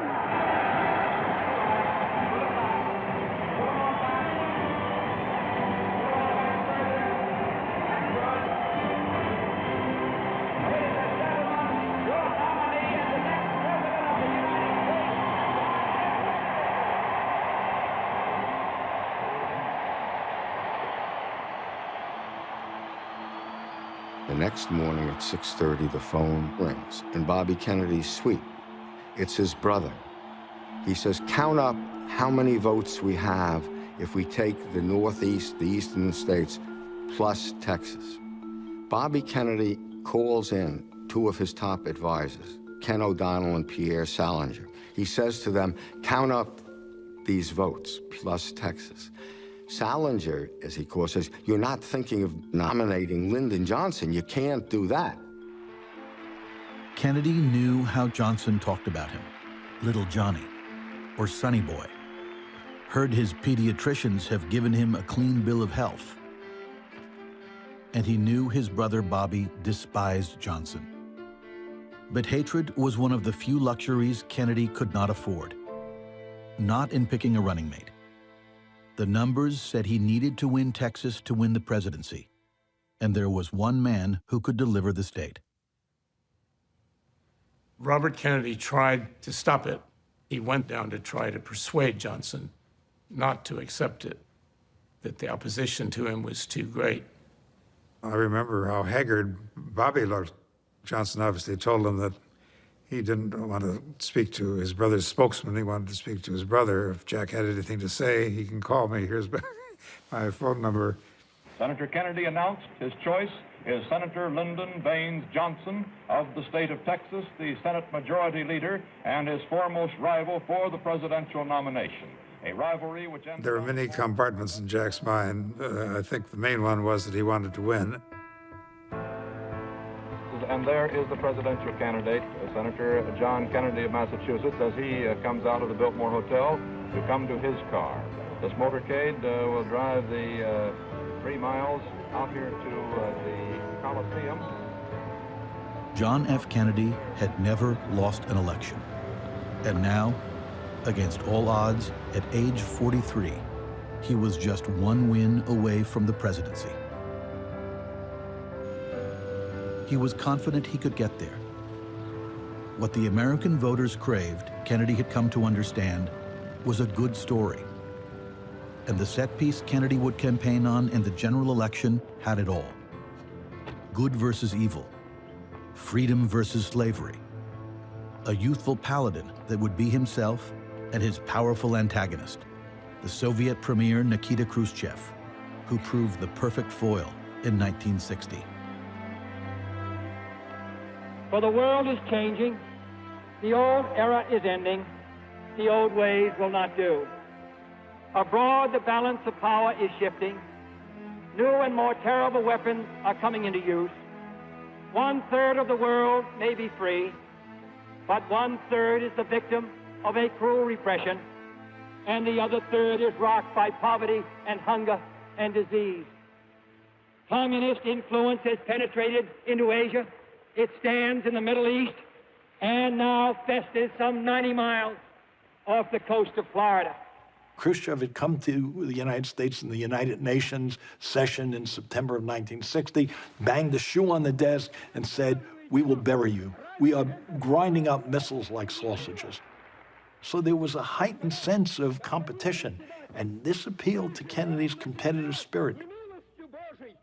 And I say we can't afford to have the White House as a training ground for an inexperienced man. Kennedy was certain he could show himself the better man in a race against the sitting vice president, Richard Nixon. But I am not satisfied as an American to be second to the Soviet Union in sending a missile to the moon or sending Sputnik around the globe or having the second strongest... The polls, however, showed a dead heat coming out of the conventions, and Kennedy could not shake free from the mire of religion. He watched with increasing ire as Protestant ministers across the country stirred opposition among their parishioners. The Reverend Martin Luther King Sr., said he could not in good conscience vote for a Catholic. He instructed his flock to vote for Nixon. It was very nasty. I mean, let's just be blunt about it. For a while, he didn't really want to have to deal with it. He just wanted people to look at him and judge him on his own record. But it was getting so virulent and so scary that he then, in the fall campaign, went to Houston and spoke to the ministers, went sort of into the belly of the beast, as it were. Reverend Mesa, Reverend Rock, I'm grateful for your generous invitation to state my views. His advisor said, don't do this. You are just making religion an issue. You are actually speaking to the bigots. The bigots want you to remind people that you're a Catholic. Don't do this. He did it. So it is apparently necessary for me to state once again, not what kind of church I believe in, for that should be important only to me, but what kind of America I believe in. I believe in an America where the separation of church and state is absolute. He was making sort of a moral, ethical argument about what it means to be American. And this is the kind of America I fought for in the South Pacific and the kind my brother died for in Europe. No one suggested then that we might have a divided loyalty, that we did not believe in liberty, or that we belonged to a disloyal group that threatened, I quote, the freedoms for which our forefathers died. And he said, we would hate to have a country that millions of people who, on the day they're baptized, are told they can't be president of the United States. So I want you to know that I'm grateful to you for inviting me tonight. I'm sure that I have made no converts to my church, but I do hope that at least my view, which I believe to be the view of my fellow Catholics who hold office, I hope that it may be of some value in at least assisting you to make a careful judgment. Thank you.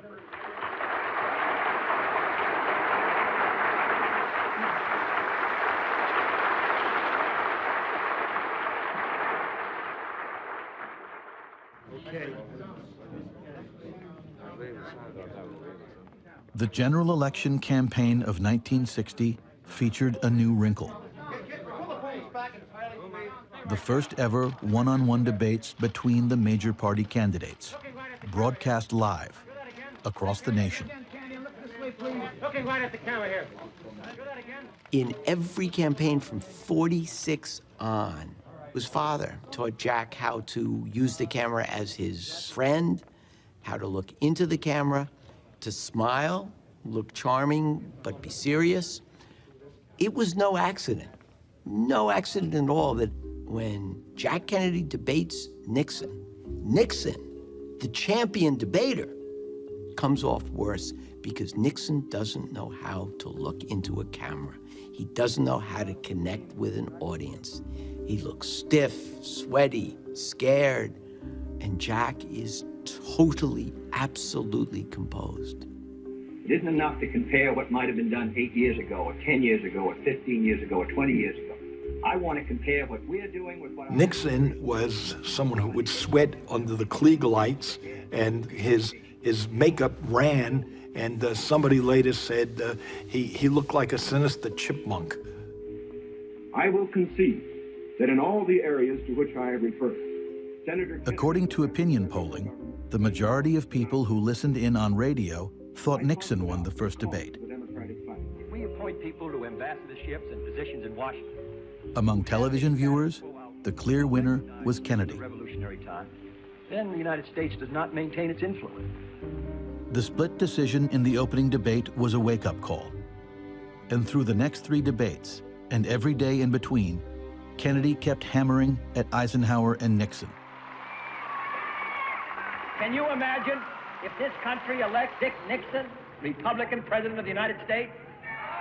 He hit them for allowing Americans to lose their sense of national purpose, for allowing the U.S. economic engine to sputter as compared to the Soviets, for allowing the United States to fall behind the Soviet Union in science and technology, and most dangerously, in nuclear arms, what Kennedy called the missile gap. If there is any lesson of the summit, it is that the communists believe that the military balance of power is shifting in their direction. Why was the United States unable to get an indictment of Castro by name? Jack was the representative of the new, young, vibrant generation. And Jack ran on that theme and ran hard. The United States looks tired.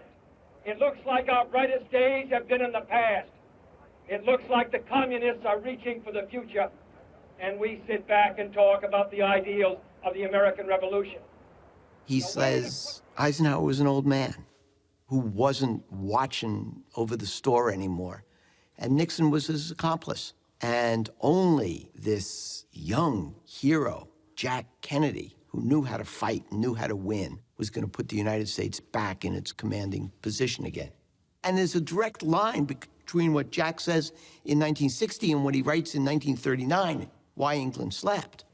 The only way to deter aggression is to have an impregnable military defense. And I'm the one who can build that military because I'm the new man, the man of the future, the new generation, not an old, tired Republican.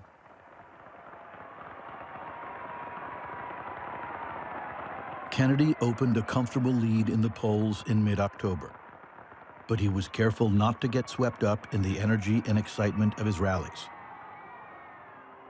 The Catholic question still worried him, and the issue of civil rights demanded cunning political calculation. He placated white supremacist Democrats in the South, who insisted on their right to enforce segregation in their own states. But he also meant to signal his sympathy to the growing number of African-American voters, North and South. At that time, the 1960s, the black community across the South were largely Abraham Lincoln Republicans. My parents were Republicans, and I was rather cynical about the Kennedy family, that they didn't know any black people. There was a deep-seated personal suffering that we didn't know in rural South. But Kennedy didn't know any of that. Kennedy shadowed Nixon's position on civil rights. Both candidates talked of promoting equal opportunity for everyone, but neither was willing to pledge federal power to actually enforce court-ordered integration of schools and public accommodations. As the campaign headed into its final days, though, Kennedy found a way to separate himself from Nixon. Dr. Martin Luther King Jr., the nation's most respected civil rights leader, was arrested at a protest in Georgia. They put him in chains and put him in the back of a paddy wagon and drove him 300 miles south to Reidsville Penitentiary in the middle of the night. And nobody knew where he was. Coretta King was 6 months pregnant, and I had never seen her panic, but she was panicked by this and called me and said, I think they're going to kill him, and, you know, can't you do anything? Kennedy's brother-in-law, Sergeant Shriver, went to see if the candidate might be willing to reach out to Dr. King's wife. Shriver knew the Kennedy political operation wanted no part of a civil rights controversy in the final days of the campaign. He said, you know, you've been trying to figure out what you could do that would help in this situation, and you can't issue a public statement, but what about calling her and conveying your sympathy? He said Kennedy thought for a couple of minutes, and then a good Kennedy grin said, that's a very good idea. Do you have her number? On the airplane, Salinger asked Kennedy, what, did you do anything when we were all out? And he said, yeah, I called Mrs. Martin Luther King. And they went wild, and Bobby was just livid with anger and fury and fear that it was going to, you know, lose a number of southern states. Bobby eventually calmed down and made a series of discreet phone calls to help free King. But Kennedy's team kept most of the maneuvering under wraps, and they did not talk up the call to Coretta to the national press. They were, however, quick to take advantage when Mrs. King went public about her sympathetic call from Kennedy. The campaign printed hundreds of thousands of pamphlets telling the story of Kennedy's kindness to the King family and Nixon's silence, and shipped those pamphlets across the country, many by Greyhound bus, to be distributed at black churches. The reaction that got the publicity was Daddy King saying, I got a whole suitcase full of votes, and I'm gonna throw them toward this Kennedy boy. I wasn't sure about a Catholic in the White House, but he's won me over.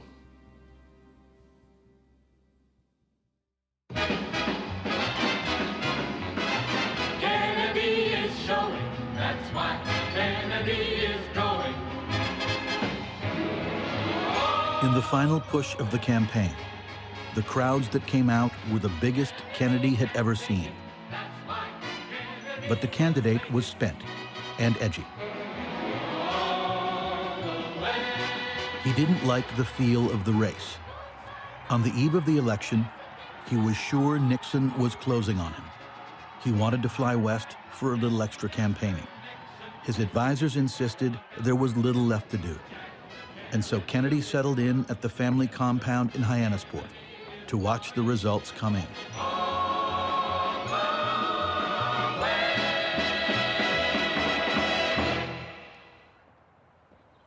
The house next door, which was Bobby's house, was set up as campaign headquarters, and all the children's bedrooms were turned into research rooms.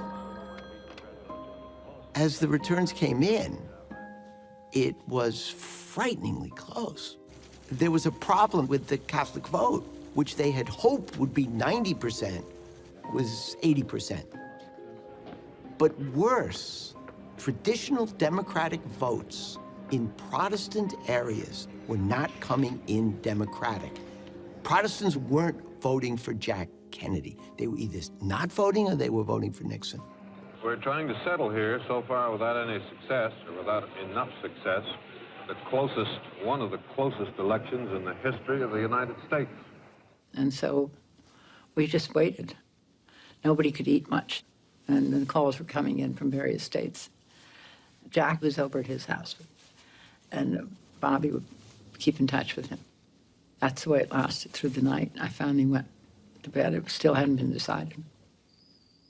Kennedy didn't know if he'd won or not when he went to sleep that night. The press was unable to make sense of the vote totals out of Cook County, Illinois. We still have some states that are uncertain, but I have my... Texas was neck and neck. Nobody could call California. So it's 6 a.m. in New York, and I don't know how long we'll be here. Nobody's told us yet. Ray Shearer, NBC's campaign and election reporter, is now standing by at Hyannis, Massachusetts. Is Senator Kennedy asleep, do you know? Anybody He's told you? asleep, Dave. He's going to rise at 9:15. He got in the sack about 4:30. That'll give him about 5 hours.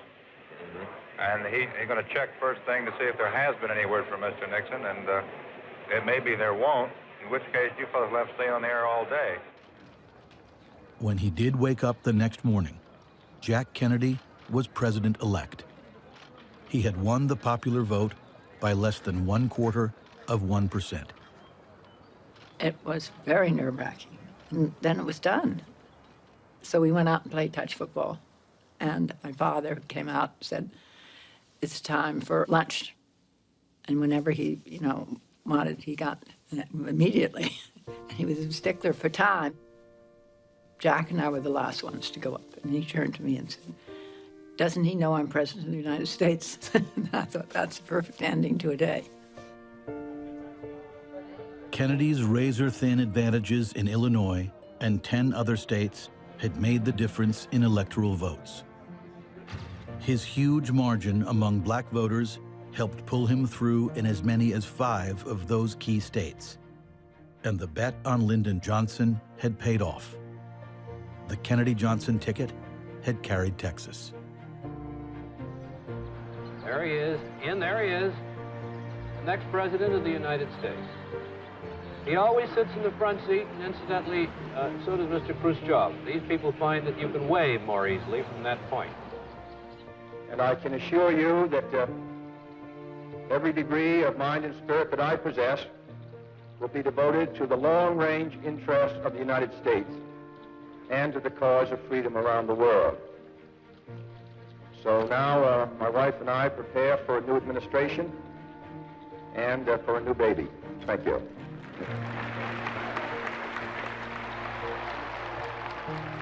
John F. Kennedy had spent the campaign of 1960 telling the American people he would be a new kind of president.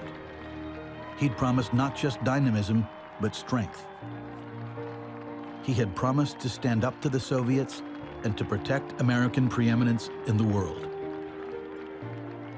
His stubborn insistence on being the kind of leader he'd vowed to be would make his presidency among the most energetic, the most far-reaching, the most perilous, and the most tragic in American history.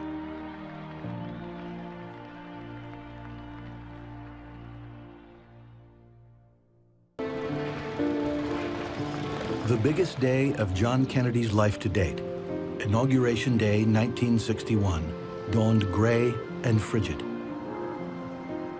700 trucks were already out on the streets, clearing 8 inches of new fallen snow from the east front of the Capitol. As the skies began to clear, 20,000 spectators crowded in to await Kennedy's arrival.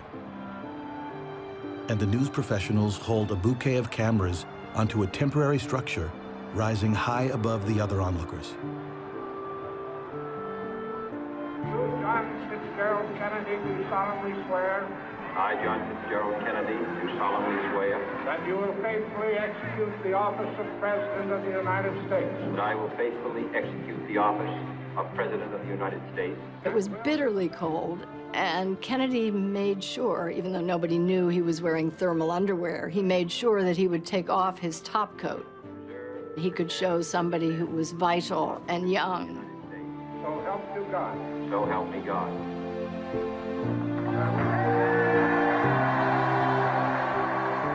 When Eisenhower left, at that juncture, he was the oldest man in the country's history to have served in the White House. Kennedy coming in was the youngest man to ever have been elected. And so Kennedy wants to underscore that. He wants to emphasize the new, the innovative.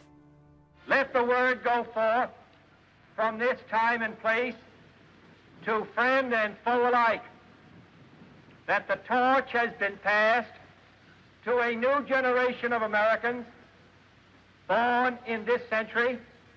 Kennedy understood something that is not so obvious, and that is that words are more important than deeds. You can't govern 300 million people or 180 million when Kennedy was president by doing things. You can only do it by rhetoric. President Kennedy was talking to Americans that day, and to the world. He meant to reassure historic allies, and to exalt the virtues of democracy for new governments emerging in Africa, Asia, and the Americas.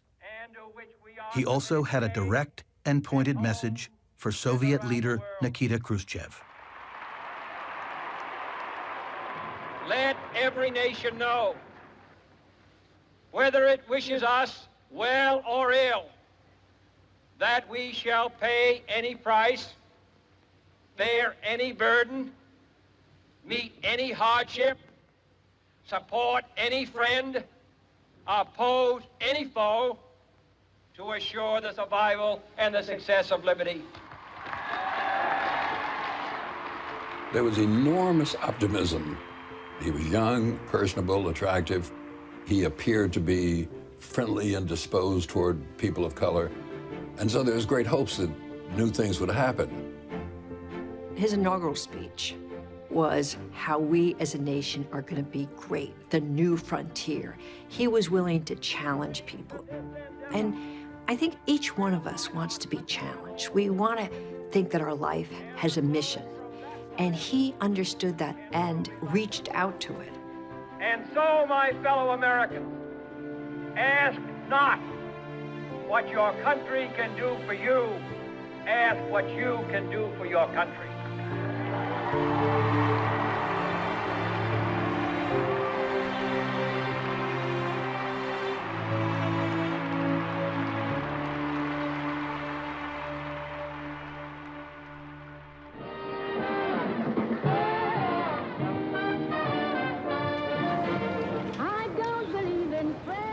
The new first couple glided through a half-dozen ceremonials, including a gala produced by the president's friend, Frank Sinatra, showcasing the brilliant sparkle of American celebrity.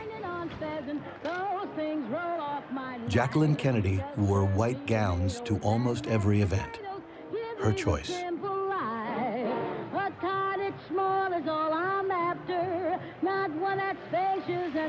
Inside the gala and the balls, among the colorful and garish gowns, Mrs. Kennedy stood apart.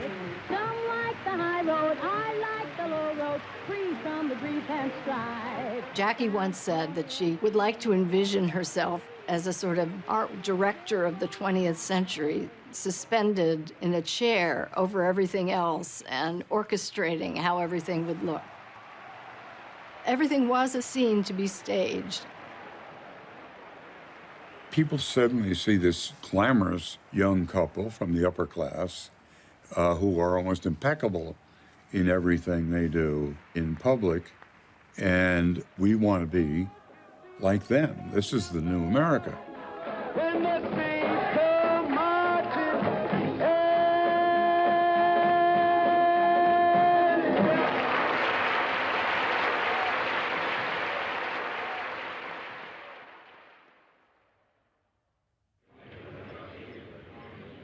If his youth gave him pause, John Kennedy didn't show it.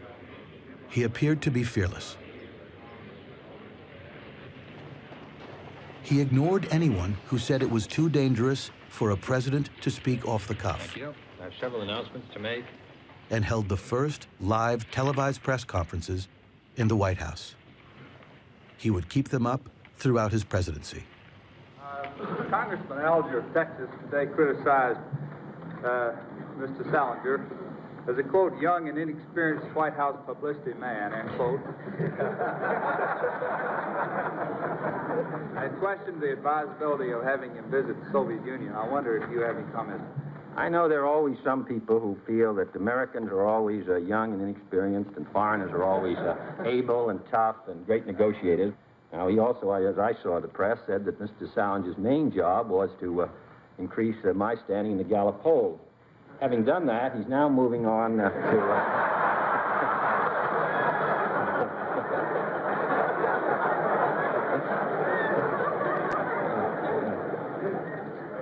improve our communication. Jack Kennedy did have what he called the great man theory of governing. And he felt that a leader with the requisite intelligence and persuasive powers, which included charm, I suppose, could have an impact. And he tried to model himself along the lines of leaders that he admired who had had that kind of impact. John Fitzgerald Kennedy demonstrated that this was his presidency from the start. He appointed Republicans to head the Department of State, Treasury, Defense, and the CIA. And when progressive Democrats complained, he waved them off. He also waved off critics who said that his 35-year-old brother Bobby was too inexperienced and named him Attorney General. He peopled his White House staff with brainy and confident young men. And he wasn't shy about taking charge. The Kennedys were part of that faith, that belief, born of the New Deal, of winning World War II, this sense that America's time had come. We had the best, the brightest, the smartest, and if you just get enough of those guys in one room, everything will be clear and all problems will be solved. There was a sort of a gleeful amateurism to them, this faith that if you're smart and vigorous and aggressive and ambitious, well, things will follow. This was a dangerous formula, I should say, but it was attractive at the time. The system he worked out was kind of a spoke and wheel, so that he was in the center, he was the hub, and out to the spokes were the State Department, the National Security Advisor, whatever. And to get to each other, they had to go through him. In a way, it was quite improvisational. And he encouraged a lot of clashing ideas. He would sometimes give the same assignment to different people and see what they came up with. He wasn't bringing people together in a room to hammer out a consensus. He was bringing people in a room to give him the best information so that he could make the decision. The problem with this system was it depended on the president asking the right questions. If the president was distracted or tired, the system wasn't going to work well.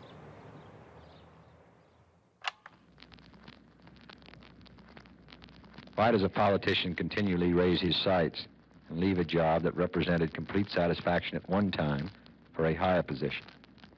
Question. Paragraph. Part of the reason lies in the normal desire to move ahead, comma. Perhaps a more important part lies in the recognition that a greater opportunity to determine the direction in which the nation world will go lies in higher office.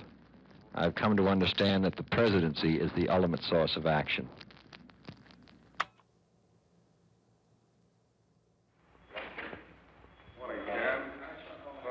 There was a lot on the young president's plate when he stepped into office.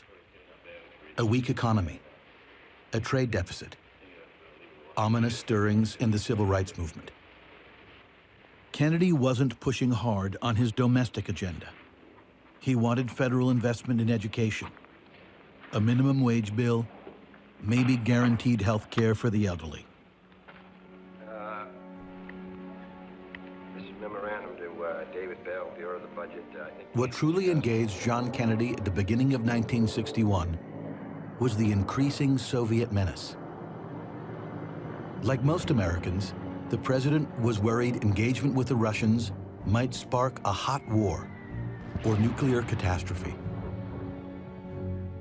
But Kennedy did not want to appear afraid to face down Nikita Khrushchev. The Soviet premier was making noises about annexing democratic West Berlin and actively aiding anti-colonial movements in the Congo, Laos, and Vietnam. Khrushchev was even making a play in America's backyard. He had been an ardent supporter of Fidel Castro in the 2 years since the revolutionary had taken power in Cuba, just 90 miles from the U.S. mainland. Khrushchev, as a kind of inauguration present for Kennedy, had given his big speech about national wars of liberation being the future extension of communist influence. Kennedy made everybody read this. It was required reading in the first weeks of the administration. Kennedy definitely bought this idea of communism on the march, that we were in this twilight struggle, that we had to face off against the communists everywhere, that it was this almost sacred duty to face up against the communist menace. Eisenhower's formula had always been all or nothing. Face off against the communists and say, we're going to go to nuclear war or nothing. Kennedy thought the smarter thing to do was to be willing to fight small wars. It was called flexible response. The idea was you can't just threaten nuclear war every time. Kennedy bought into this idea that you could fight small wars, win them, check communism that way.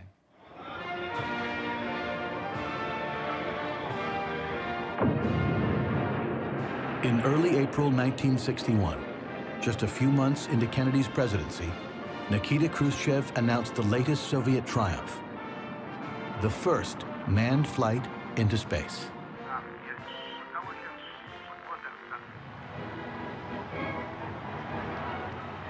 Kennedy watched as the Soviets heralded their stunning achievement to the world, just as he was deciding whether or not to execute the most aggressive anti-communist plot available to him: the takedown of Khrushchev's only real ally in the Western Hemisphere.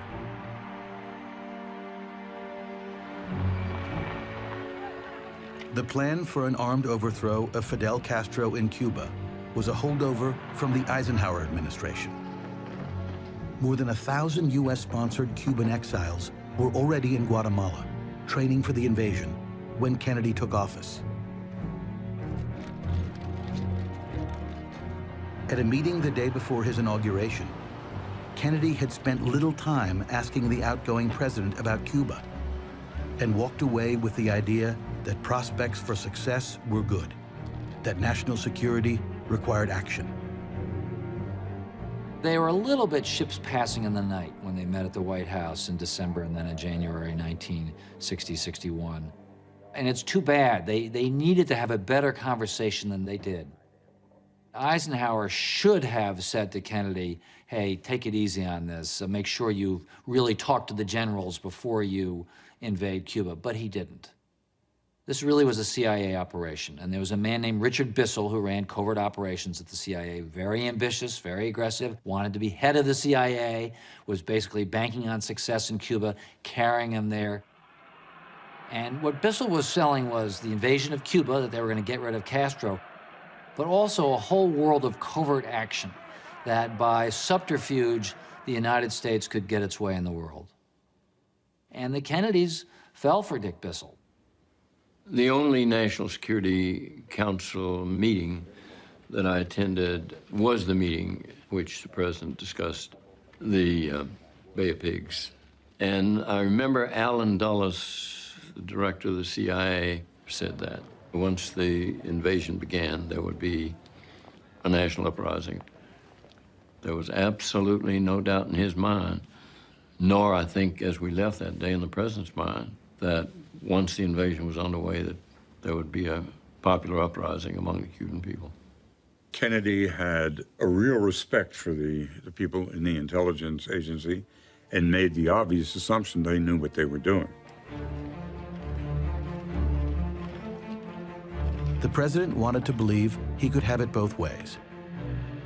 He hoped to overthrow Castro without leaving behind American fingerprints and without poking a finger in Khrushchev's eye. Kennedy does have some qualms about the invasion plan. It's a little bit too loud and noisy, as they say, and he wants to tone it down. So he's like a politician. He looks for a compromise. I want something quieter. I want you to go on a beach in an area which is far away from an urban center so that this is not picked up. Set up a camp on Cuban soil and then establish a government there and make the government there responsible for air attacks so that it's viewed as the Cubans, okay, we're helping the Cubans, but there's ultimately the Cubans fighting for the Cubans. Can you do that? Yes, Mr. President. The fact that the military is signing off on it just means that what they're really saying is this is a CIA operation. It's their problem if it fails. Kennedy is not sophisticated enough, not experienced enough to understand that. The assault has begun on the dictatorship of Fidel Castro. Cuban Army pilots opened the first phase of organized revolt with bombing raids on 3 military bases. The invasion unraveled from the start. The initial air campaign on April 15, 1961, was a disaster, and a very public one. In Havana, Acting Foreign Minister Olivares shows diplomats rockets fired from the Cuban raiders, which he claims have U.S. marking. Kennedy sent his ambassador to the UN to make a hasty and formal denial of U.S. involvement in the initial airstrikes. The United States has committed no aggression against Cuba, and no offensive has been launched from Florida or from any other part of the United States. By the time the American trained and equipped invasion force began its cruise toward the tiny Caribbean island the following day, the coup in Cuba was a poorly kept secret.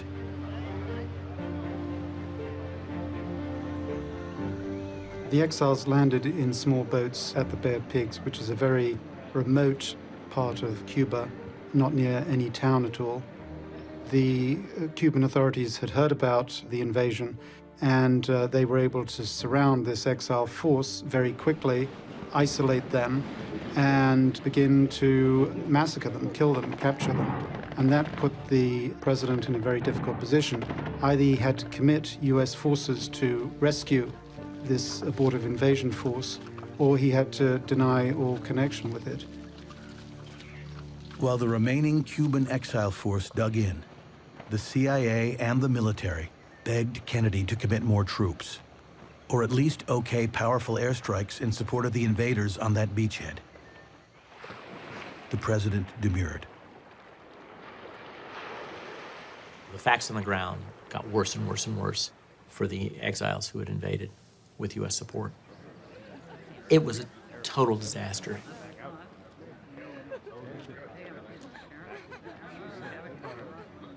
There was no popular uprising in Cuba. Castro bragged about his stunning defiance of the United States. His popularity in Cuba soared.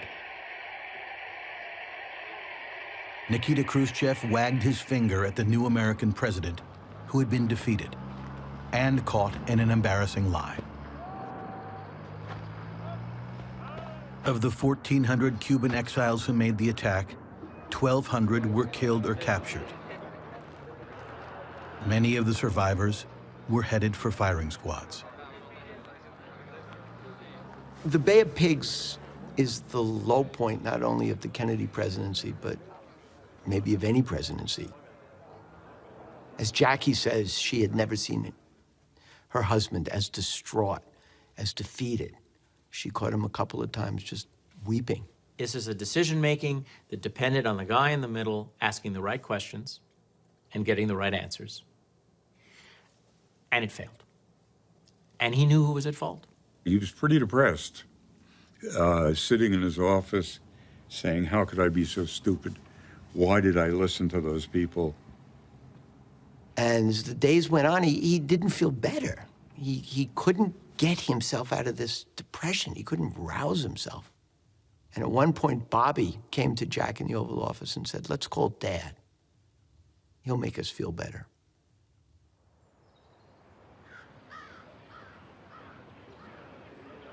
Right after the Bay of Pigs, Kennedy calls President Eisenhower and asks to meet him at Camp David. And Kennedy says, what went wrong? And President Eisenhower starts quizzing him. He said, now, when you met about this, did you meet in a big group and have a true back and forth, or did you meet with people alone, one-on-one, and not really have a full debate? And it comes out in this meeting that Kennedy never really talked to the generals about what they really thought. And Eisenhower kind of shakes his head and says, you know, next time you're going to have to do better, Mr. President.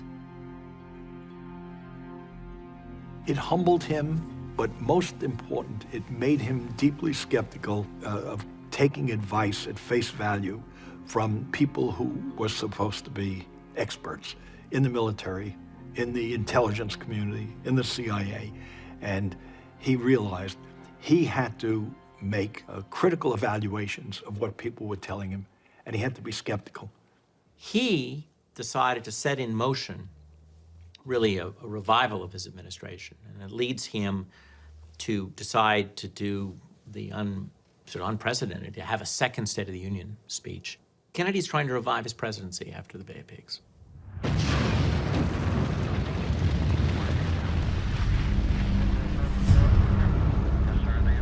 Kennedy was always being confronted at the wrong time with the wrong problem. He regards all these things as terrible, competitive distractions. He learned about the Freedom Riders when he got his New York Times that particular morning, and there was a picture of the bus burning in Anniston, Alabama. And his response was, what the hell is this? In mid-May 1961, a group of Americans trying to focus attention on the illegal segregation of interstate bus lines in the South ran into more resistance than they'd expected. White supremacists in Alabama had firebombed one passenger bus the protesters were on and beaten them bloody. John Kennedy was 10 days away from a major address to Congress. He was also busy preparing for his historic summit with Nikita Khrushchev, which was just 3 weeks away. He didn't want America's race problems to be splashed all over the press of the world, and therefore, out of the blue, learning about it, I answer his call on the phone when he suddenly discovers the Freedom Riders are riding into danger.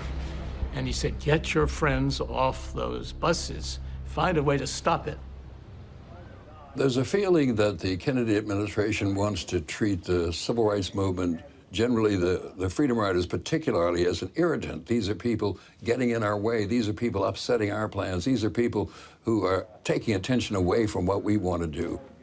At that time, a Democratic president was totally at the mercy of Southern Democrats. They ran the Congress, and they they were segregationists. And he did not want to lose control of Congress over, you know, a few black kids. That was the battle in 1961 he didn't want to fight. And the president and Robert Kennedy reacted to this by saying, not now. It's politically understandable, but historically, it's inexcusable. Kennedy was wary of sending federal troops to protect the Freedom Riders. He knew it would inflame white Southern Democrats.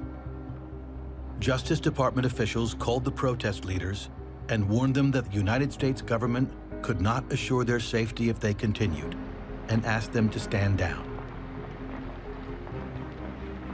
The optimism that had enveloped the Kennedys, I think, from Election Day forward, began to diminish, and it kept going down and down and down and down and down. The Freedom Riders refused to suspend their campaign, though they held out little hope of federal protection. This goddamn civil rights mess, Kennedy complained. He tried to satisfy both sides. He sent his Attorney General brother out to make statements chastising both the Freedom Riders and their attackers. He dispatched a Justice Department aide, a Southerner named John Siegenthaler, to try to keep a lid on the situation, and to explain to local authorities that it was their duty to protect the protesters from the white mobs. This assignment landed Siegenthaler in a parking lot of the Montgomery bus station, where the local police refused to stand between the Freedom Riders and a group of armed and angry segregationists. There were people there that day who would have killed those kids just because they were black. I mean, they were intent on maiming and crippling and killing. I think the violence visited on the Freedom Riders that day in that Greyhound parking lot in Montgomery shattered those hopes that the administration could somehow navigate through the troubled waters of race in the South. Certainly, they understood that there were going to be problems, but this was one that required federal intervention. This was one that required sending in 400 marshals one afternoon. And once that was done, the idea that you were going to be able to navigate those troubled waters, you realize that was probably a false hope.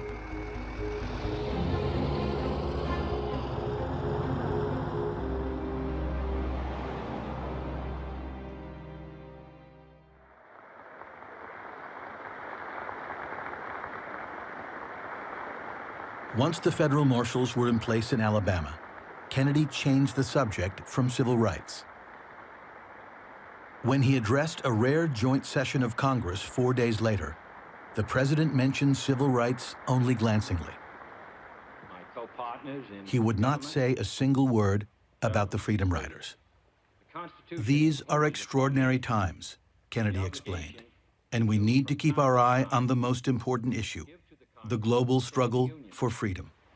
The great battleground for the defense and expansion of freedom today is the whole southern half of the globe, Asia, Latin America, Africa, and the Middle East, the lands of the rising people. Their revolution is the greatest in human history. They seek to promote the cause of democracy around the world, he asked young Americans to join the newly formed Peace Corps, and he asked Congress for money to aid emerging nations. He also called for a bold new move into the heavens.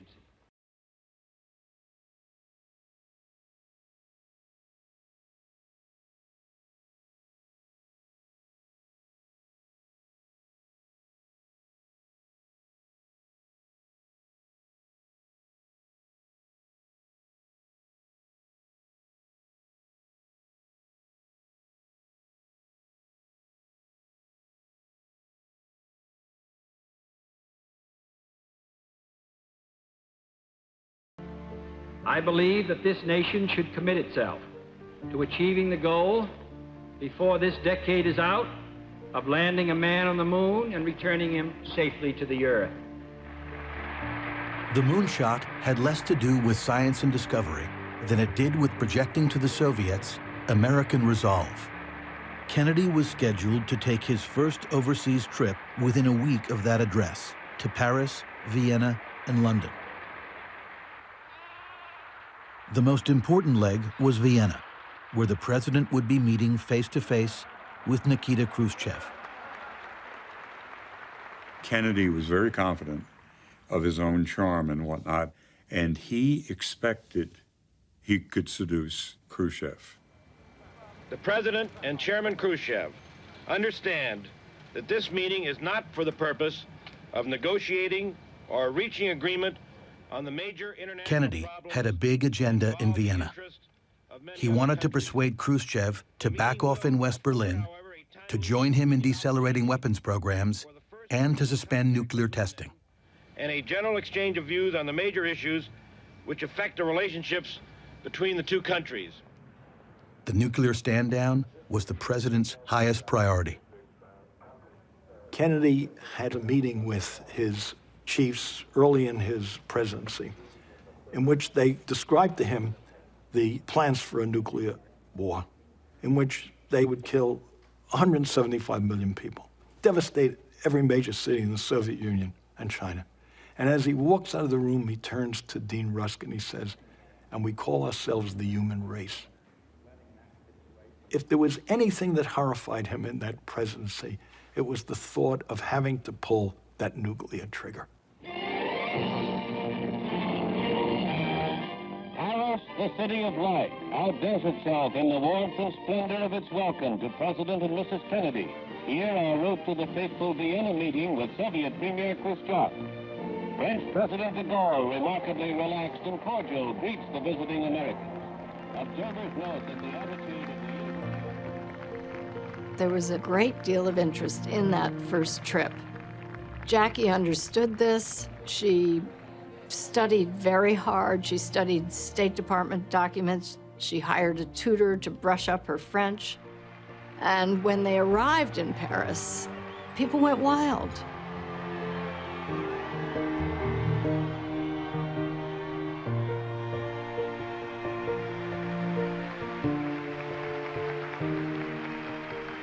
I do not think it altogether inappropriate to introduce myself to this audience.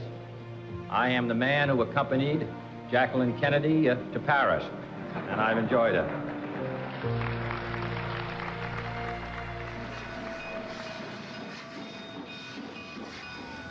The success of the sit-down with Khrushchev in Vienna was up to the president himself.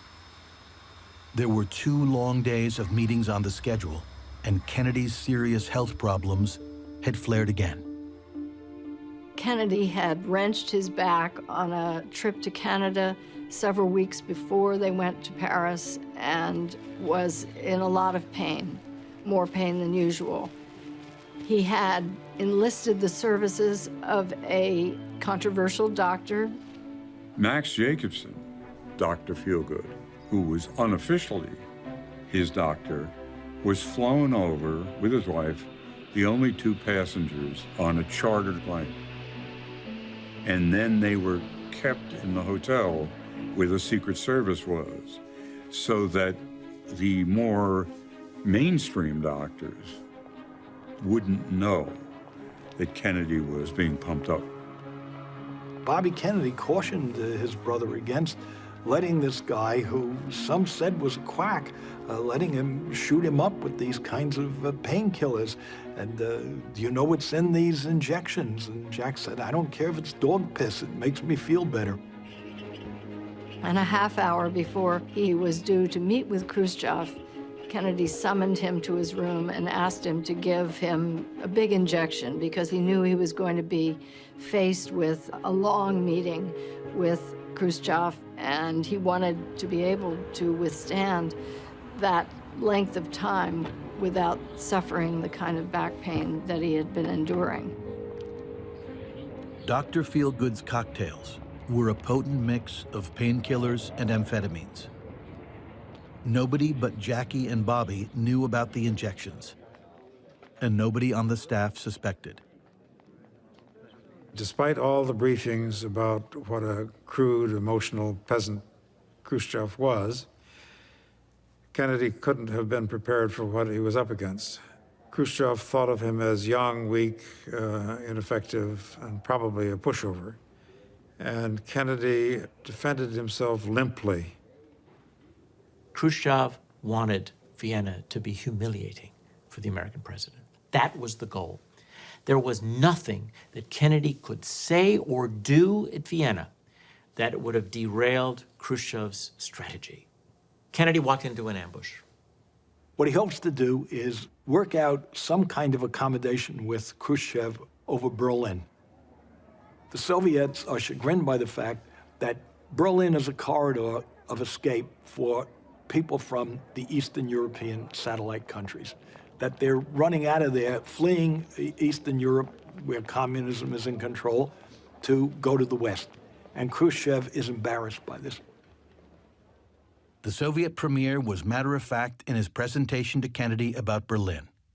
He was ready to unify the city under the control of his ally, East Germany, and to erase any U.S. and NATO presence in the city. By the end of the meeting, Khrushchev says, we're going forward, you press us, that's your problem. And Kennedy said, it's going to be a very cold winter. Khrushchev talked about nuclear weapons in a very informal way that worried Kennedy. Kennedy, when he came out of that meeting with Khrushchev, was really shaken. I will tell you now that it was a very sober 2 days. There was no discourtesy, no loss of tempers, no threats or ultimatums by either side. No advantage or concession was either gained or given. No major decision was either planned or taken. No spectacular progress was either achieved or pretended. He assumed certain things about Khrushchev that proved to be wrong. If this guy doesn't share my concern about nuclear danger, how am I going to deal with him over Europe? There's no ground that he could see for compromise. And that left Kennedy in a very dangerous situation. It left the country in a dangerous situation. The president found it increasingly difficult to read Nikita Khrushchev in the months after Vienna. The Soviet leader kept Kennedy off balance. He backed off on his Berlin threat, building a wall around the Soviet-controlled sector of the city to stem the flood of defectors, but leaving in place the post-war agreements between East and West. Then, in spite of Kennedy's direct warnings, he restarted Soviet nuclear testing.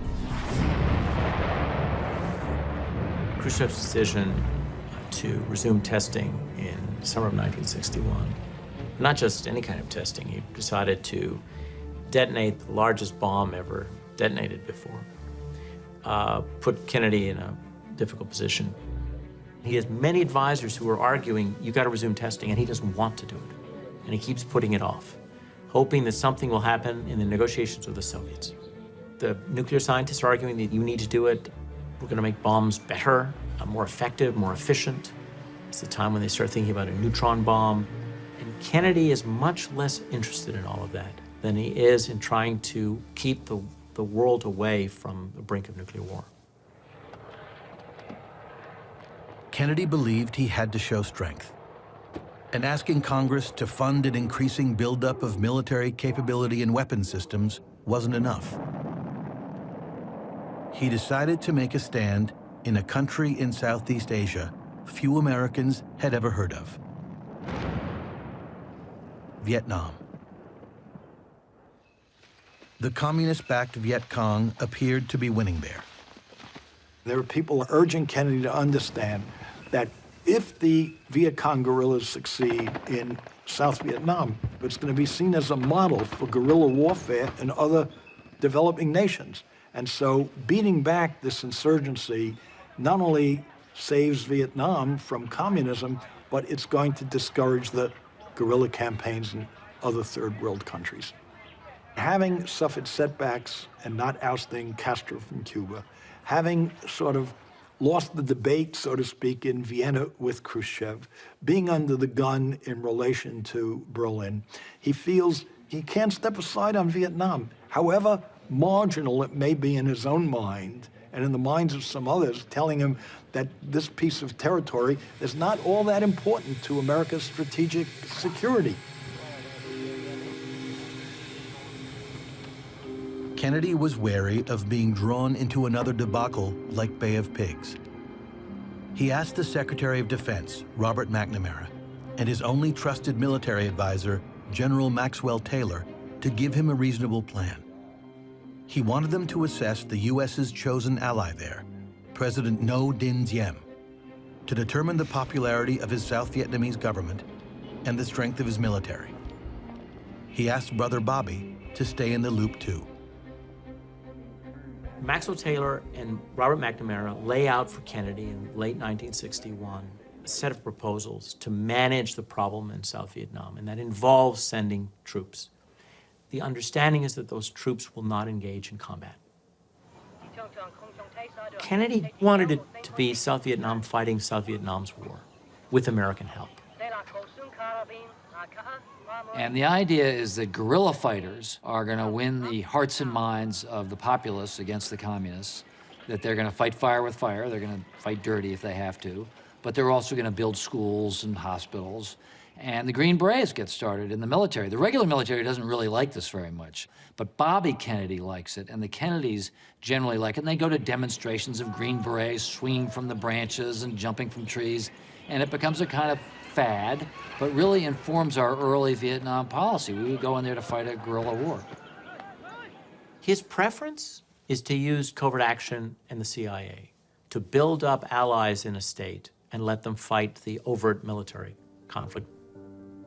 Kennedy was on the forefront of believing that these paramilitary activities were a better use of force, and American Special Forces officers could help as advisors. The more Kennedy talked about counterinsurgency in his press conferences, and the more the line was set that the Russian challenges was going to be informal warfare, the more everybody sort of climbed on board that boat. Bobby had a Green Beret on his desk in the Justice Department to symbolize where our hearts and minds were.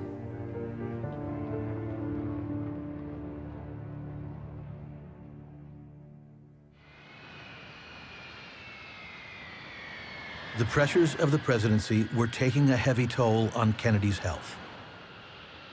He required as many as 7 injections of Novocaine in his back in a single day, and was still often unable to bend over to put on his own socks. He was on codeine, Demerol, and methadone for pain, corticosteroids to control his Addison's disease, paregoric for his bad digestion. He sometimes needed Nembutal to help him sleep. His nights were often long and uncomfortable. When the 44-year-old president was feeling down, or awake and pacing in the middle of the night, he would pick up the phone and call New York, or Palm Beach, or Hyannisport, and hear the friendly voice of Joe Sr. He didn't intrude on specific policies, but the fact that he was there, that he could share his experience and his point of view, was very important to Jack.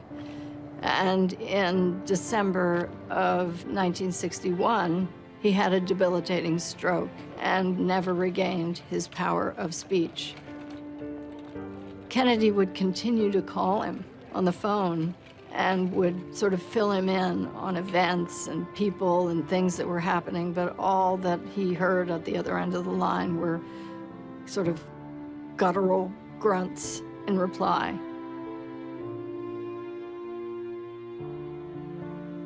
When somebody proposed writing a book about the first Kennedy year, he said, why would anybody want to write a book about disasters? I've lost Bay of Pigs. I had a terrible confrontation with Khrushchev in Vienna. The Berlin Wall went up. He sees his first year as a pretty miserable experience. And there's no significant gain that he can point to either on the domestic or the foreign scene. And so he's badly frustrated.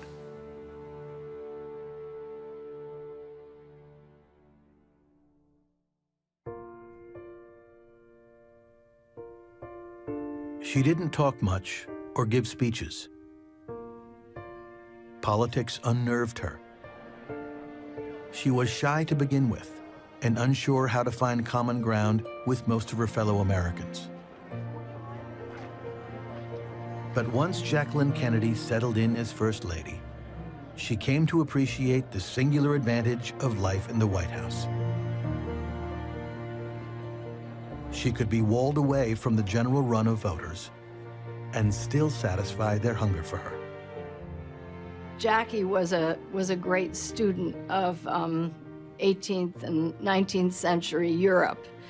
And she really set out to create a kind of court in the White House. Her dress designer, Ole Cassini, even said that she wanted to create a Versailles in Washington. And part of that was not only to project elegance, but it was also to kind of raise the game and put a premium on celebrating beauty, first of all, and a level of intellectual engagement and celebrating artists and writers and performers in ways that hadn't been done, certainly in the Eisenhower administration. John Kennedy's taste ran more to political biography and spy novels, Sinatra and show tunes. So Jackie learned to strike hard bargains.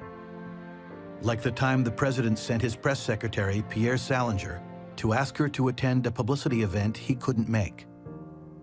Salinger failed. Jack Kennedy said, I'll try. He went up, he was upstairs for 20 minutes, and he came back down and said she was going to do it. And Salinger said, what did you have to give her? A new dress? And he said, worse than that, 2 symphonies. Jackie Kennedy spent much of her time and energy in the first year restoring the White House.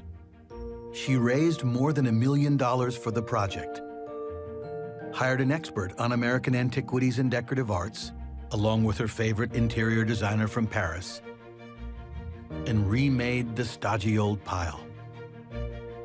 Her passion for the project was evident, which Dr. Martin Luther King learned when a Kennedy aide, Harris Wofford, sneaked him into the private residence for a meeting with the president.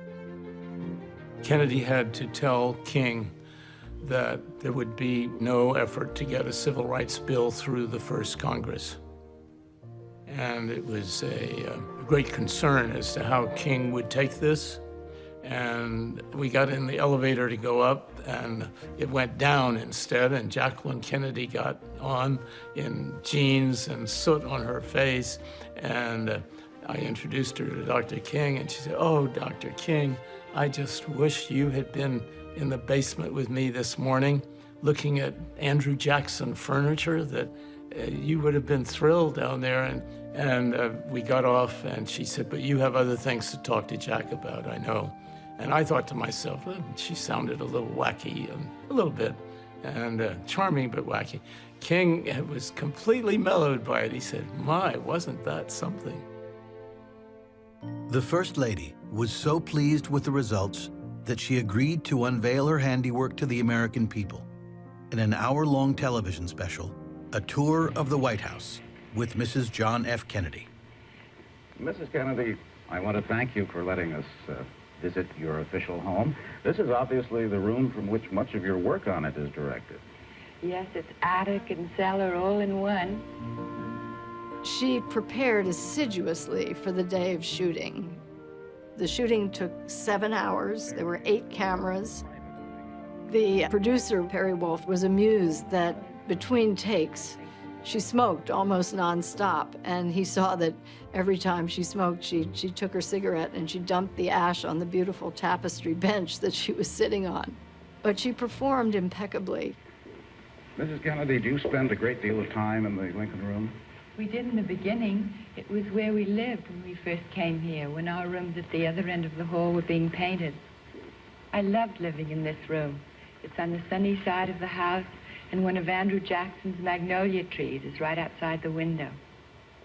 That night, Perry Wolf stayed around and showed them some of the early rushes, and when the lights came up, Perry Wolf told me that he looked over at Jack and he saw a look of pure adoration and admiration.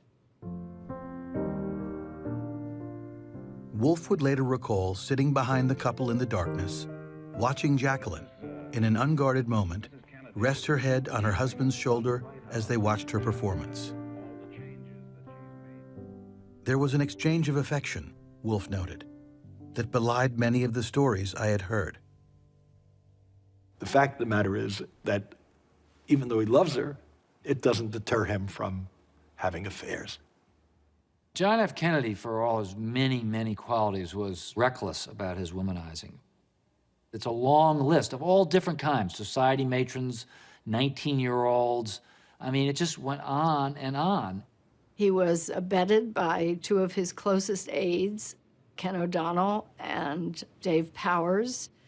And also, most of the people who covered the White House in the press were well aware that Kennedy was engaging in private sexual escapades in the White House, in Palm Springs, in Malibu, in New York, and even during one of his summit meetings with Prime Minister Howard Macmillan in Nassau.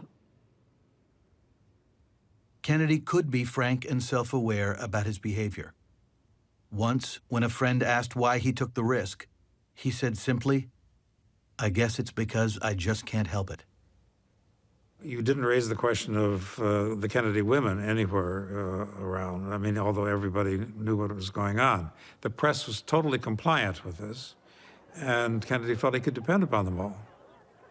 There was a code among the political press not to speak of it, partly because it was mutual assured destruction. Everybody had a secret. It wasn't that everyone had decided that this didn't matter. It was that simply that everybody had dirt on everybody else. And Kennedy was very comfortable in that environment, and that environment had protected him. Jackie did understand that this was an aspect of him that there was nothing she could do about, and she made her peace with it. It sort of gave her a pass to go out and spend a lot of time in the country. She took off on extended vacations. She went to Italy for a long time. She basically, every summer, would spend her time in Hyannis, a good distance from the Kennedy compound, and enjoy her solitude there.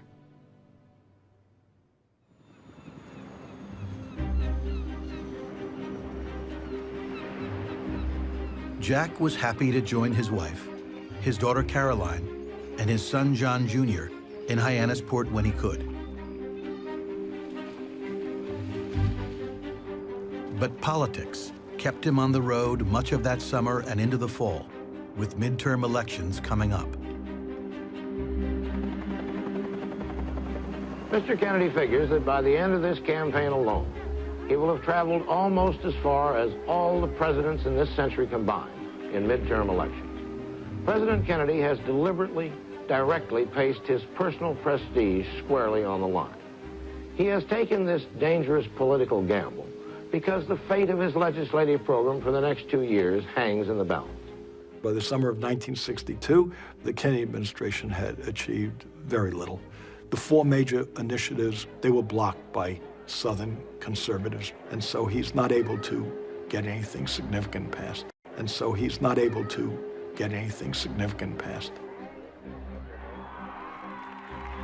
Midterm elections were always nerve-wracking for a sitting president. And Kennedy had a personal stake in 1962. His 30-year-old brother Ted was running for his old Senate seat in Massachusetts. The Republicans spent that campaign summer taking pages from the old Kennedy playbook, attacking the president for being weak on communism. Kennedy was trying to project strength. The president let the press know about the newly operational nuclear-armed missiles in Turkey, which were pointed at the Kremlin. He maintained absolute silence on the historic and crucial back-channel exchange of personal letters he'd opened with Nikita Khrushchev. Only Bobby and a few of his closest aides knew about that. The president had also entrusted his brother with the continuing problem of Fidel Castro and Cuba. You would think that the Bay of Pigs was purely chastening, that it would cause them to see a yellow light and slow down, but actually the Kennedys hit the gas. They go faster. They start Operation Mongoose to try to get rid of Castro. Bobby Kennedy essentially takes over overseeing covert operations. Bobby was an unremitting enthusiast about covert activities and kept pressing everybody. I think they had weekly meetings. Tuesday, I think, was the chosen day for Mongoose meetings. And there would be representatives from the Pentagon, from the CIA, from the State Department who would go to these meetings, and they'd all be hectored by Bobby to do more. And he would use his crudest expressions to tell them they weren't doing enough and they should get on the ball. Bobby would say there is no higher interest in the entire United States government than getting rid of Castro. Now, there were already assassination plots underway that started in the Eisenhower administration, but they pick up a little bit of momentum under Bobby. All sorts of crazy stuff of using organized crime to kill Castro, to cause what the CIA called boom and bang on the island of Cuba to try to disrupt Castro. None of this stuff works. It's a complete failure. It was the most disastrous foreign policy combination you could imagine because it wasn't effective enough to actually overthrow Castro. And it demonstrated to the Russians that they had to do something very dramatic if they were going to save their Cuban ally.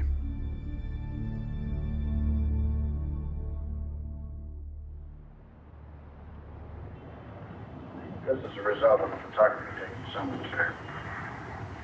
There's a medium-range ballistic missile launch site and 2 new military encampments. How far advanced is this? Sir, we've never seen this kind of an installation before. Kennedy had insisted, on the record, that his administration would never stand for Soviet nuclear weapons in Cuba. And Khrushchev had privately and secretly assured Kennedy the Soviets had no such plans. But American reconnaissance flights had returned from Cuban airspace with photographic evidence. The Soviet missiles were already in country, waiting to be mated to nuclear warheads. How do you know this is a medium-range ballistic missile? The lens there. The what? The lens. It's very bad. It's bad on several levels. His whole back channel operation is going to collapse if he can't even believe what the Soviets are telling him on something as important as this. He made it clear to the Soviets that this would not be acceptable. And yet they did it anyway. The president is furious. He realized that he's been lied to by Khrushchev. Kennedy called his close advisors together and they met in the cabinet room of the White House. There were 2 questions. One, were the missiles ready to fire? And the second question was how they were going to react. I just don't see any other solution except direct military intervention. Right now, I think that a blockade and political talk would be considered by a lot of our friends and neutrals as being a pretty weak response to this, and I'm sure a lot of our own citizens would feel that way too. The initial advice is attack, bomb, go in. This is intolerable. We've got to bomb Cuba or invade it. It's very aggressive. And his brother, Robert, the Attorney General, wants to stage a provocation. He says, let's sink the Maine or something as an excuse to invade. In the first meetings of the president's executive committee, the ExComm, the analysts all believed the Soviets were still a number of days away from having operable nuclear weapons in Cuba. They couldn't even be certain the warheads were there yet.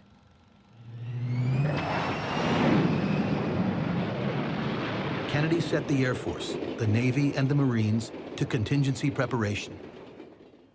But he refused to greenlight a military strike that first day.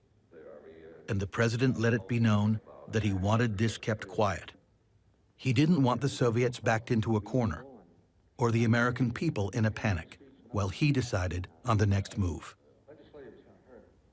It's hard to realize how frightened they were.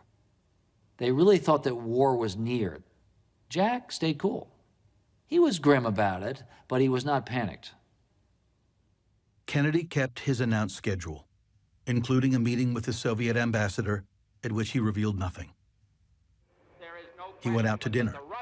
He traveled to Connecticut and Illinois for campaign events. If I may say so, the right decision is democratic. Thank you.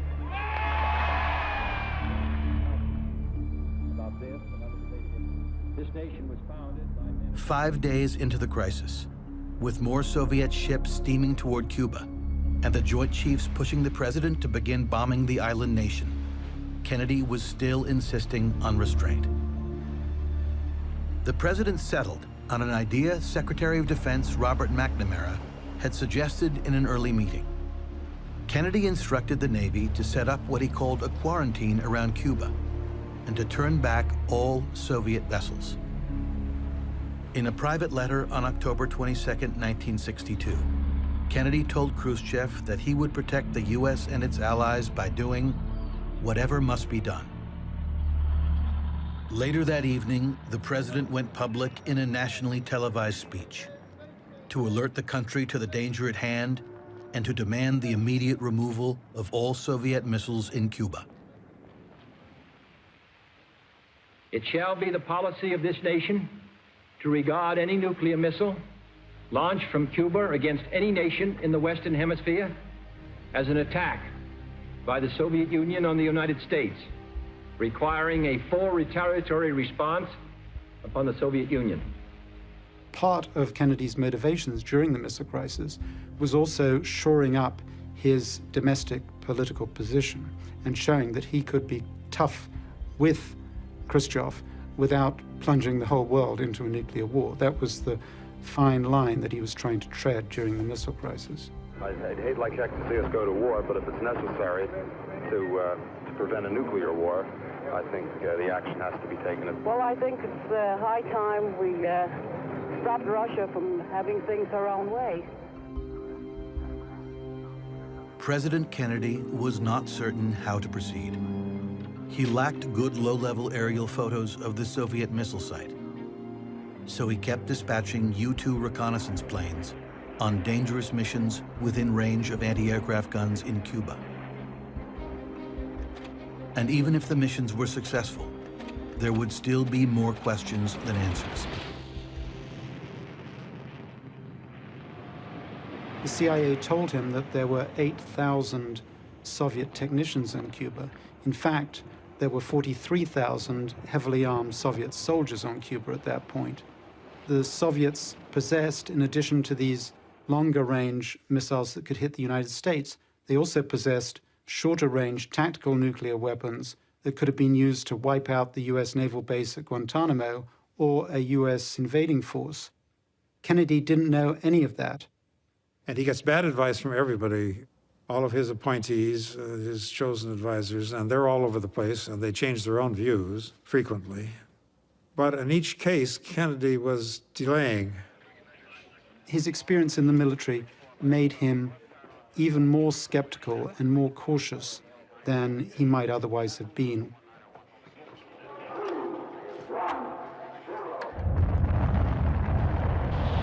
Kennedy's nightmare scenario during the missile crisis was that war would start without either him or Nikita Khrushchev really wanting it. Somebody would make a mistake, and there would be a spiraling chain of events that would quickly get out of control. On October 24th, 2 days after Kennedy's public warning to Khrushchev, new U.S. reconnaissance photographs revealed that work at the missile sites in Cuba was accelerating. Kennedy understood he had to allow the Joint Chiefs to put the military on a hair trigger. The Air Force's Strategic Air Command went on high alert.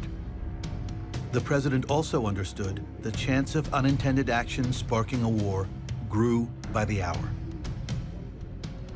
There was no hotline between the White House and the Kremlin, no opportunity for real-time dialogue between himself and Khrushchev. Both men were talking tough, but they were both sending other, less martial signals, hoping those signals would get through the noise. Khrushchev ordered early on his missile-carrying ships to turn back from Cuba because he wanted to avoid an immediate confrontation with the president. And at a certain point, he decided to offer a trade-off. He said that I'm willing to withdraw my missiles from Cuba if you withdraw your missiles from Turkey. And at one point, all of Kennedy's advisors are against accepting that deal. The only man in the room who thinks, you know, this is a way out of the crisis is the president himself.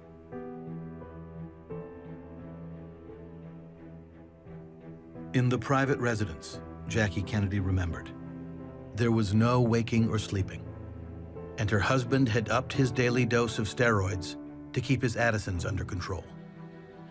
Everybody went to bed night after night that last week wondering what was going to happen the next day, and the Joint Chiefs were busy planning to strike the Soviet Union and Cuba on a moment's notice. General LeMay, sure enough, was true to form all the way through the Cuban Missile Crisis. I mean, let's unleash the nuclear weapons, and he had his SAC command roaring around, ready to go any day, any minute. Kennedy came under a lot of criticism, both from the military and also congressmen who were briefed on the crisis, who felt that he should be taking tougher action against Khrushchev. And his reaction essentially was, well, they're not the ones making the decision. What you see in the Cuban Missile Crisis is Jack Kennedy pulling the nation back from the edge of war. And, you know, we're talking here about nuclear war. Kennedy made one overriding calculation, that Nikita Khrushchev was as horrified at the prospect of nuclear Armageddon as he was.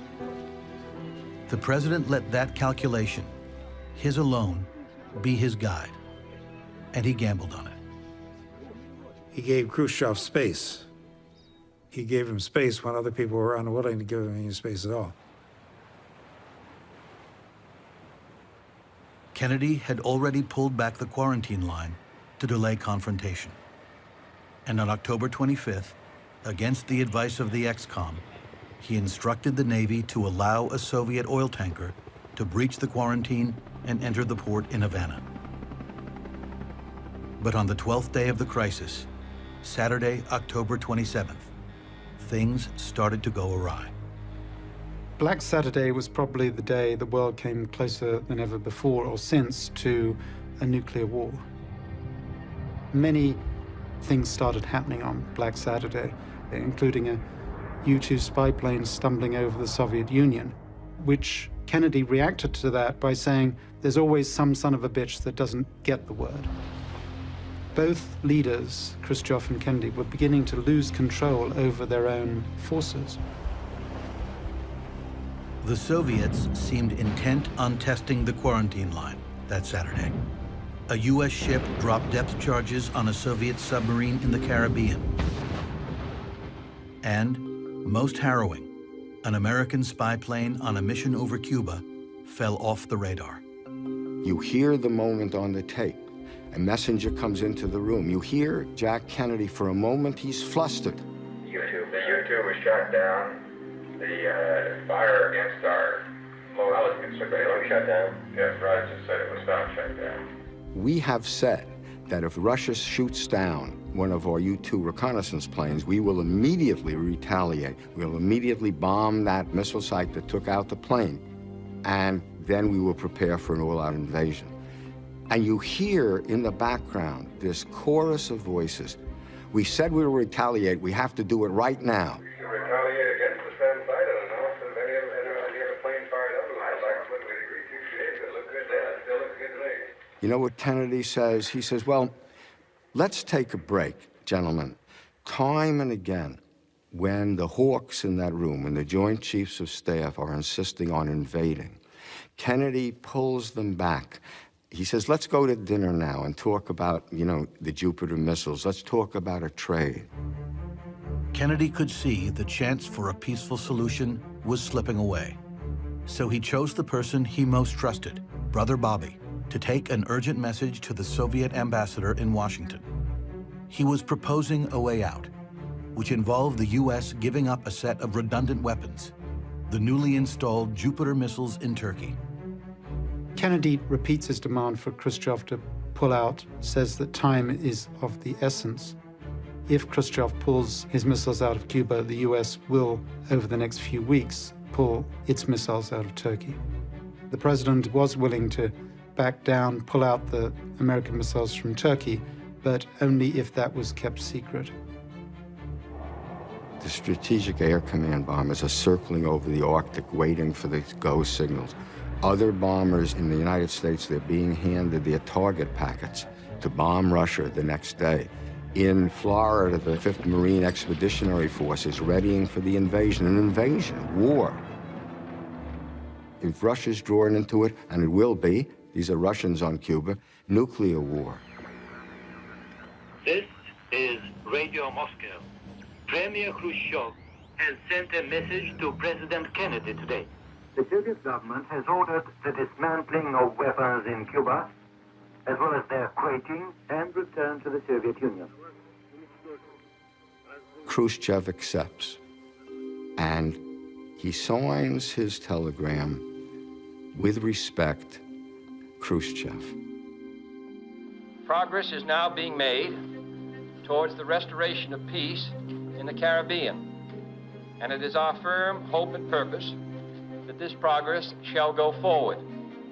We will continue to keep the American people informed on this vital matter. Thank you. The outcome of the missile crisis was more than dumb luck. I think had somebody else been in the White House at that point as president, the outcome could have been very different. I don't want to praise the president too much. I think he made many blunders, but he managed to get the Soviet missiles removed from Cuba, and he did so without triggering a nuclear war. It was not self-evident that that would happen. Did he do a victory dance in public after Khrushchev withdrew the missiles? No. And he was very explicit about why not, and he said it to his team. Don't embarrass him, don't humiliate him. We won. It's good enough. Kennedy was not so bashful about using the outcome of the missile crisis to maximum domestic political effect. The president invited a few of his closest reporter friends to the White House for private briefings on the events in Cuba. Then, he demanded a chance to amend and improve their stories about the crisis. The administration never did disclose the secret trade-off of U.S. missiles in Turkey. Instead, under the president's direction, they embroidered the already fanciful tale of the U.S. Navy turning back Soviet ships, what Kennedy's Secretary of State called the eyeball-to-eyeball confrontation between the president and Khrushchev. That never happened. Khrushchev had already decided to turn his ships around and turned them around the previous day. But it helped them build up this myth of the president as the determined leader facing down his opposite number in the Soviet Union. And that was politically useful to the Kennedys for some time. The Cuban Missile Crisis establishes Kennedy's credibility at home. He can now talk to the American people in different terms. He's now earned his spurs as a Cold Warrior. He has actually crossed the threshold of credibility on national security affairs. The Cuban Missile Crisis was a game changer for his presidency.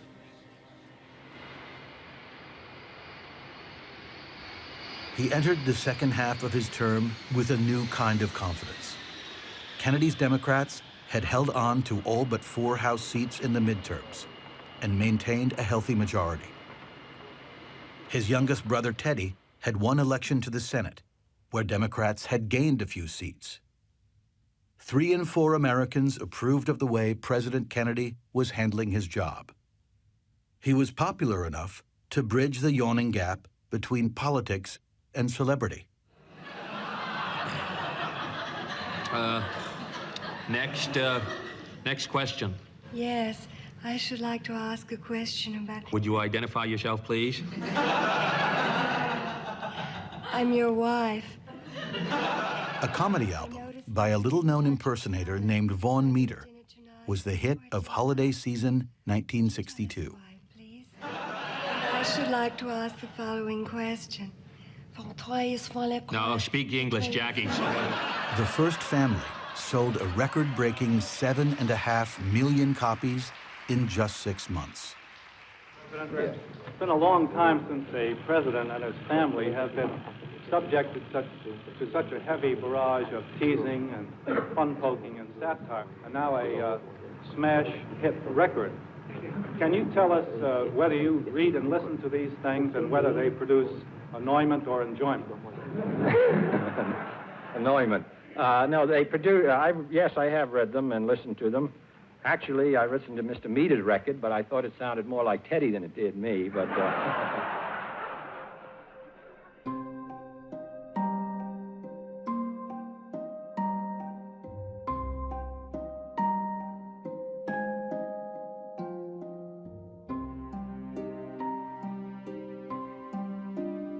The president understood political gold dust when he saw it, and Caroline and John were impossible to miss.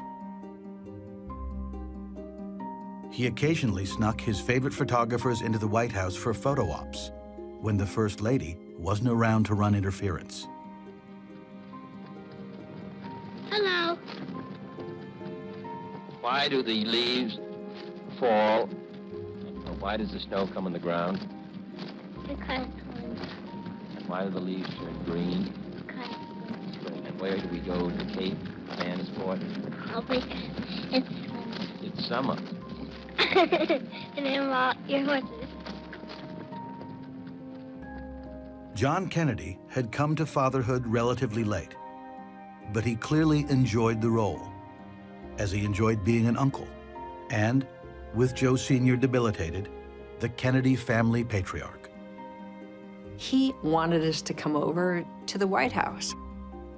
He's my brother Joe's godfather, and I was always looking at the first edition of books and the scrimshaws and the prints that my brother Joe would get. So I thought he was a really, really thoughtful godparent and took it seriously.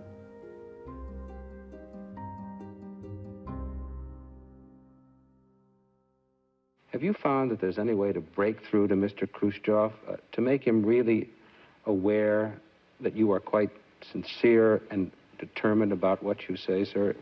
Well, it's difficult. I think you see the Soviet Union and the United States so far separated in their beliefs, we believing in a world of independent, sovereign, different, diverse nations, they believing in a monolithic communist world.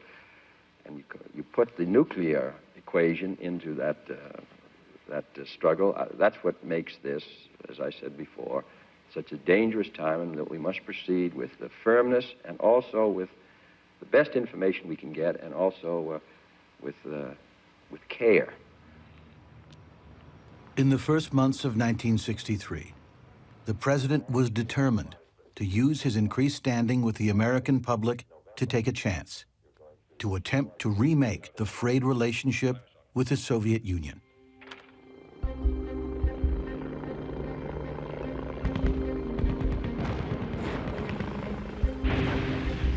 But other events crowded him. Despite rosy reports from his closest advisors, things were not going well in Vietnam. The man whose government Kennedy was backing, Ngo Dinh Diem, had dwindling popular support there. Diem's army in the field appeared incapable of holding off the undertrained and barely weaponized North Vietnamese communists. And this despite the fact that Kennedy had quadrupled the number of American troops in Vietnam in little more than a year to nearly 12,000. Many of these advisors were doing actual fighting and dying. Kennedy was not happy that this was making news.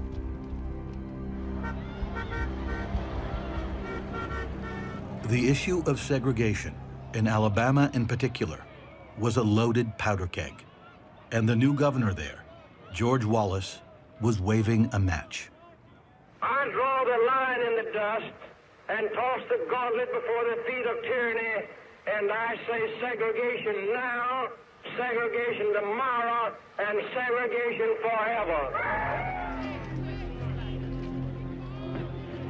Wallace had won the governorship by running against what he called federal intrusion by the integrating, scalawagging, carpetbagging liars. Once in office, he kept his white supremacist supporters stirred to a foaming rage.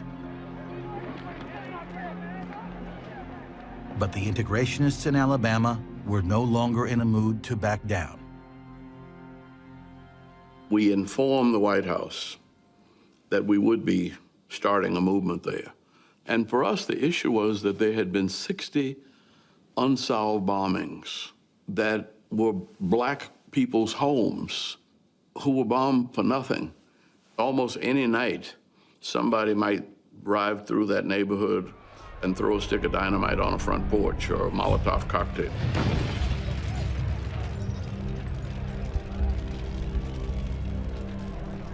That April, the movement launched a series of boycotts, sit-ins, and marches, protesting segregation and the blatant misuse of local police power to support it. This is, the activists proclaimed, Birmingham's moment of truth.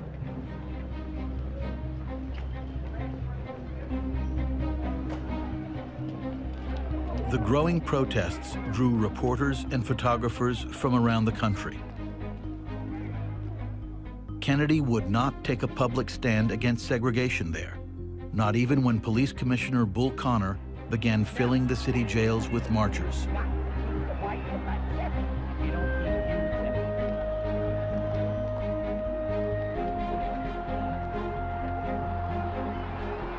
On May 2nd alone, Connor arrested nearly 1,000 children who had joined the protest.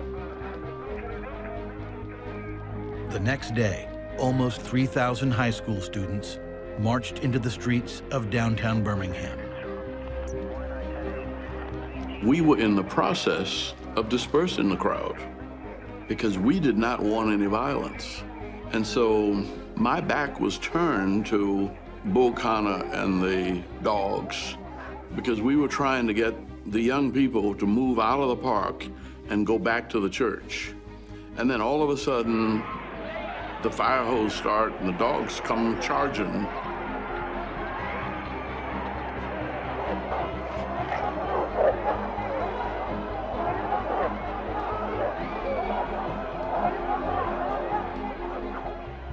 Jack Kennedy was very conscious of images.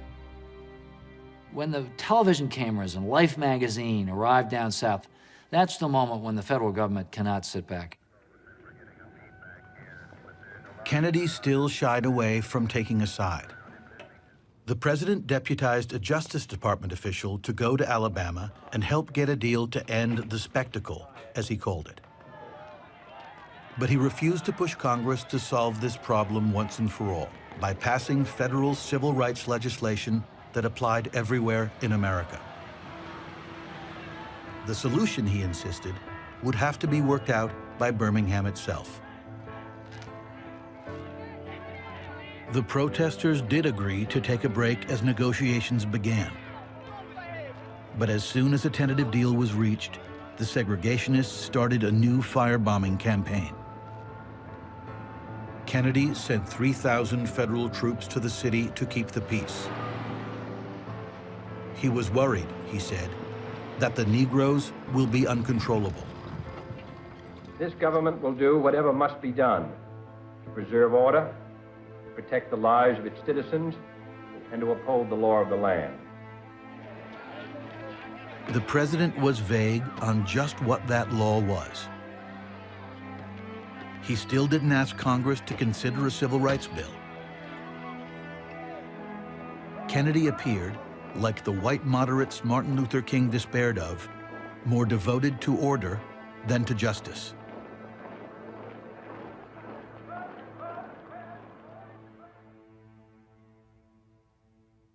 Kennedy was anxious to pivot back to his preferred agenda, the relationship between the United States and the Soviet Union.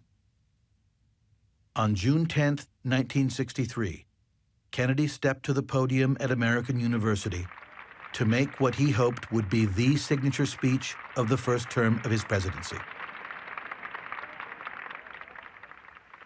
Today, the expenditure of billions of dollars every year on weapons acquired for the purpose of making sure we never need them is essential to the keeping of peace.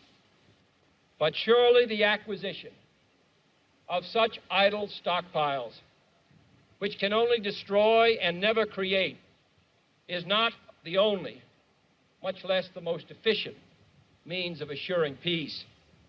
He calls on the Americans and the Soviets to recognize that they need to think in terms of a new day in this Cold War conflict, that the world is too much hostage to these nuclear weapons, that it is so impermissible to think of having this kind of all-out conflict. Kennedy gave, certainly intellectually, one of the best speeches ever given by an American president, and that was that maybe we got off on the wrong track, and maybe the Cold War is not necessary. I mean, it raised the most basic questions about why are we doing this? History teaches us that enmities between nations, as between individuals, do not last forever. No government or social system is so evil that its people must be considered as lacking in virtue. Among the many traits the peoples of our two countries have in common, none is stronger than our mutual abhorrence of war. It was the first time an American president said the Soviets are like us. It was the first time he asked the American people to think beyond stereotypes in the Cold War and think about the fact that this was a matter of the future of the human race. The American University speech got big play behind the Iron Curtain the next day. But in the United States, more dramatic events were leading the national newscasts. As Governor and Chief Magistrate of the state of Alabama, I deem it to be my solemn obligation and duty to stand before you, representing the rights and sovereignty of this state. Alabama, in the person of its segregation forever governor, was back in the news. George Wallace was making a show of blocking black students from attending the state university there. The illegal and unwarranted actions of the central government on this day, contrary to the laws, customs, and traditions of this state, is calculated to disturb the peace. Kennedy had been ignoring Vice President Johnson's advice to look Southerners in the eye and tell them that integration was a moral and Christian issue. Watching Wallace's posturing, Kennedy decided, for the first time in his career, to risk his political standing in the South by taking the side of integration. There was an argument in the White House between Sorensen, Bobby, and the president. And the president said, I want to go on television tonight, talk about this. They didn't want him to. President Kennedy decides to go on national television that night and give a speech calling for a civil rights act to end discrimination in the South. We are confronted primarily with a moral issue. It is as old as the scriptures and is as clear as the American Constitution. The heart of the question is whether all Americans are to be afforded equal rights and equal opportunities. John F. Kennedy finally called for federal legislation ending segregation. Next week, I shall ask the Congress of the United States to act, to make a commitment it has not fully made in this century to the proposition that race has no place in American life or law. It's done in such a hurry-up fashion that when the TV lights go on and Kennedy begins to read his speech, it's not finished. One of the most important speeches of his presidency, he's winging it for the last third. We have a right to expect that the Negro community will be responsible, will uphold the law, but they have a right to expect that the law will be fair, that the Constitution will be colorblind, as Justice Harlan said at the turn of the century. This is what we're talking about, and this is a matter which concerns this country and what it stands for. And in meeting it, I ask the support of all of our citizens. Thank you very much.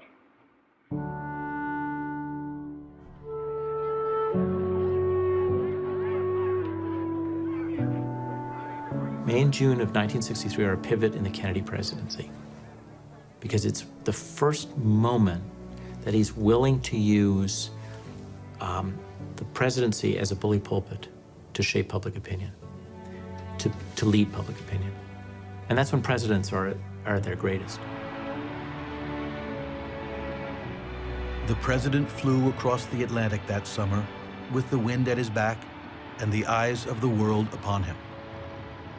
One of the first stops was the city he protected from Soviet domination, West Berlin. He goes in June of 1963 on something of a victory lap. It's quite triumphant. All free men, wherever they may live, are citizens of Berlin. And therefore, as a free man, I take pride in the words, Ich bin ein Berliner.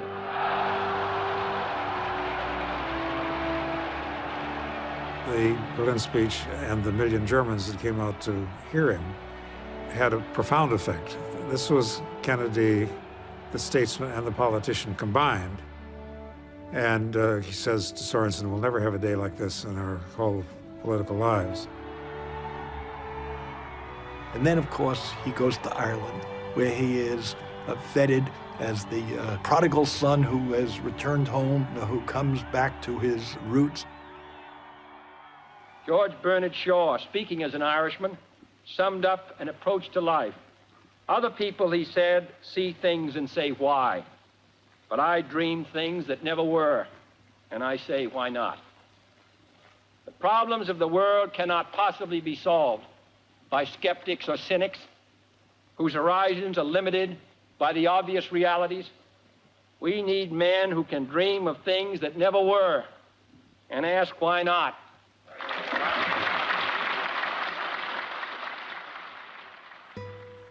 We came home after that, and at the Cape, there's the big house, we call it, which is where my parents lived. And we went to the big house for movies on the weekends. So we called Jack out when he came back from Ireland, and we said, what's the movie for the weekend? He said, will you come over and see? So I thought you'd all want to see what my trip to Ireland. So we all sat there and watched his trip to Ireland. It was fantastic. We loved it, we clapped, and everything was wonderful. Well, then the next night, he said, I thought maybe you missed a little bit of the trip to Ireland. So he said, no, that's fine. We went back and saw it again. And the third night, Sunday night, he said, just to cover it completely, we just have one more look at my trip to Ireland. I mean, he was so happy. He loved being president. Yes, he did. He loved being president.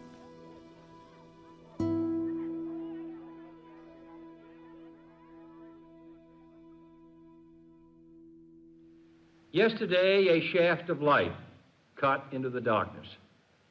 Negotiations were concluded in Moscow on a treaty to ban all nuclear tests in the atmosphere. Kennedy and Khrushchev negotiated an agreement on a nuclear test ban in July of 1963, just 6 weeks after the American University message.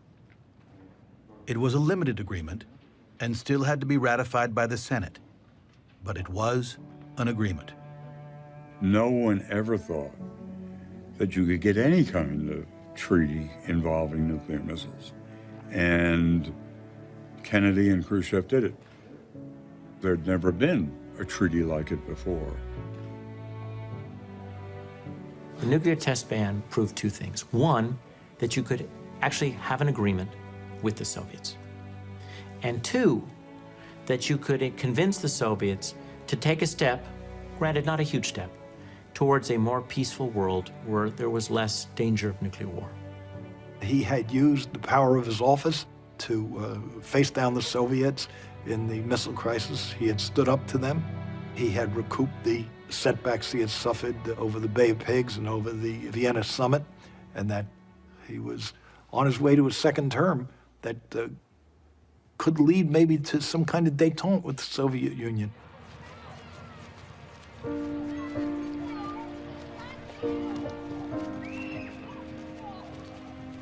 His closest friends said Jack Kennedy seemed more settled than they'd seen him in years.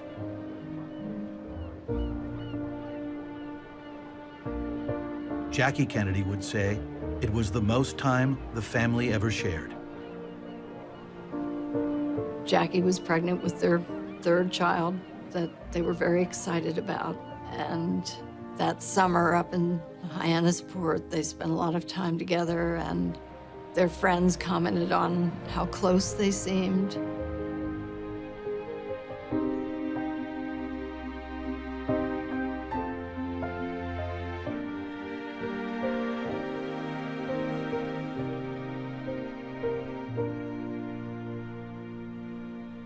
And then Jackie went into labor prematurely in August and had Patrick, who was suffering from hyaline membrane disease, which at that point was extremely serious. They took him to Boston, and Jack sat there in a chair outside this hyperbaric chamber and waited.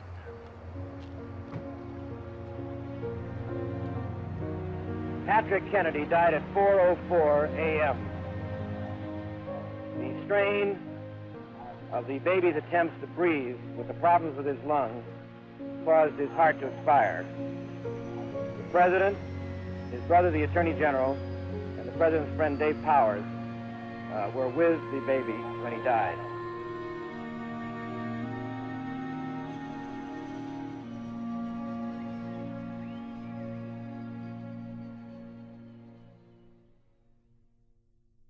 They celebrated their 10th anniversary in September, and she wrote to a friend who had introduced them.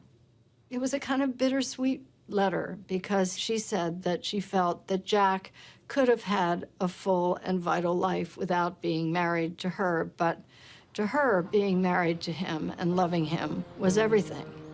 So it was clear that she was very much in love with him, and in many ways they did draw closer together.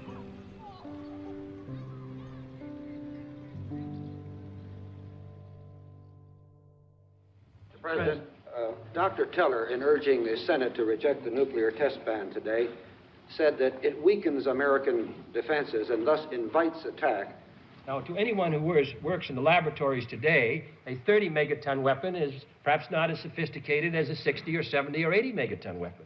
But it's still many, many, many times, dozens of times stronger than the weapon that flattened Hiroshima and Nagasaki.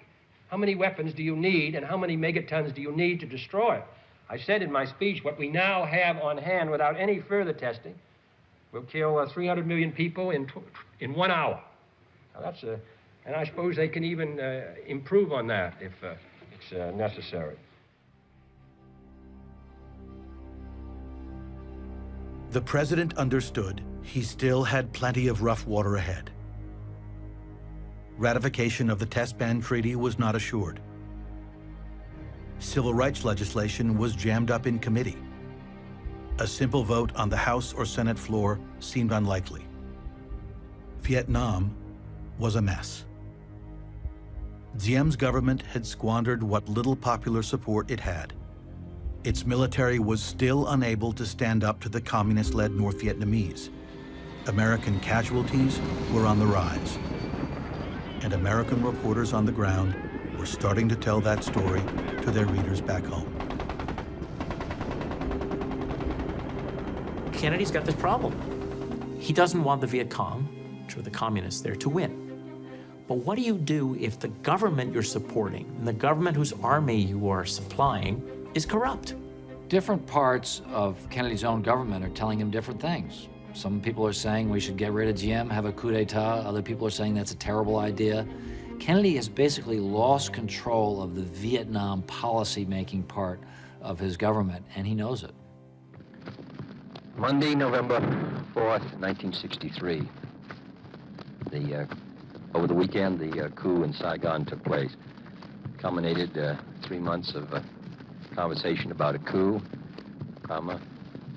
conversation which divided the government here and in Saigon. The president had set in motion the overthrow of Diem without really thinking through the consequences.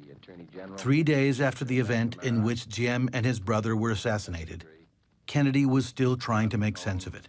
I feel that we must bear a good deal of responsibility for it. The way he was killed made it particularly abhorrent. The question now is whether the generals can stay together and build a stable government. Kennedy was finally beginning to understand how risky was his investment in Southeast Asia. The president's instinct was still to exert control without calling attention to it. He told his ambassador in Saigon, Henry Cabot Lodge, that the U.S. was going to intensify our efforts to help the new government there. His military leaders called for more American ground troops, sanctioned to fight against the Communist North. Kennedy wanted to weigh all the options, from a troop increase to a troop withdrawal.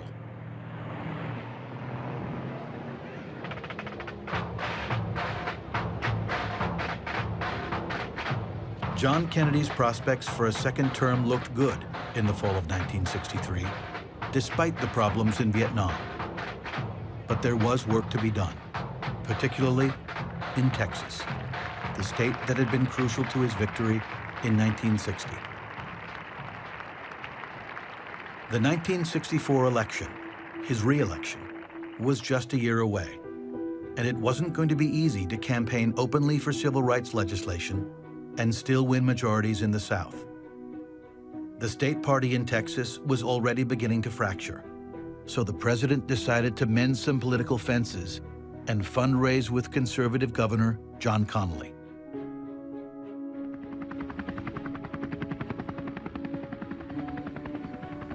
He needs Texas. He's got to win Texas again, and he's got to raise money for the campaign. Jacqueline doesn't really want to go, but he's asked her to come with him. Jackie had never accompanied Jack on a domestic trip. This was her very first one. They decided to take little 3-year-old John with them on the helicopter to Andrews Air Force Base. And he cried when they left, and Kennedy gave him a big hug.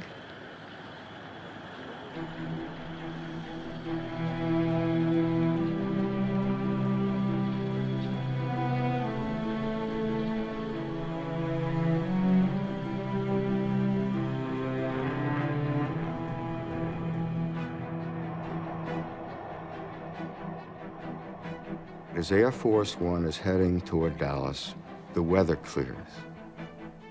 And one of Kennedy's aides, Larry O'Brien, says, "Kennedy weather."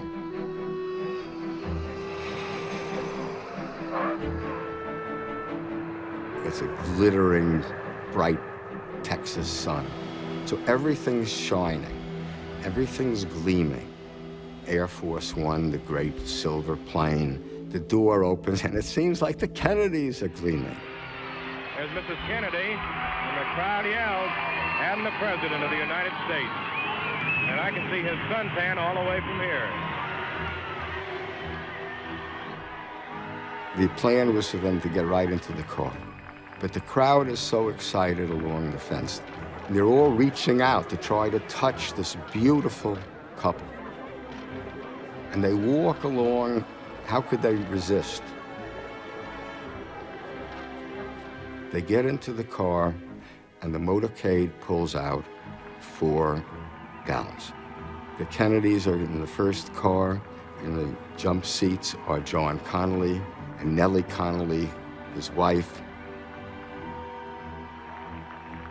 On the sidewalks, from the curb to the buildings, are crammed solid with people. From every window, people are reaching out and yelling and screaming. Every time Jackie waves, the crowd presses forward, and every time Jack waves, they press forward, so that the motorcade has to go slower, from 20 miles to 15 miles to 10 miles to 5 miles. Nellie Connally turns to the president and says, "Mr. President, you certainly can't say that Dallas doesn't love you." And she says, Jack Kennedy looked at her and gave her this big smile.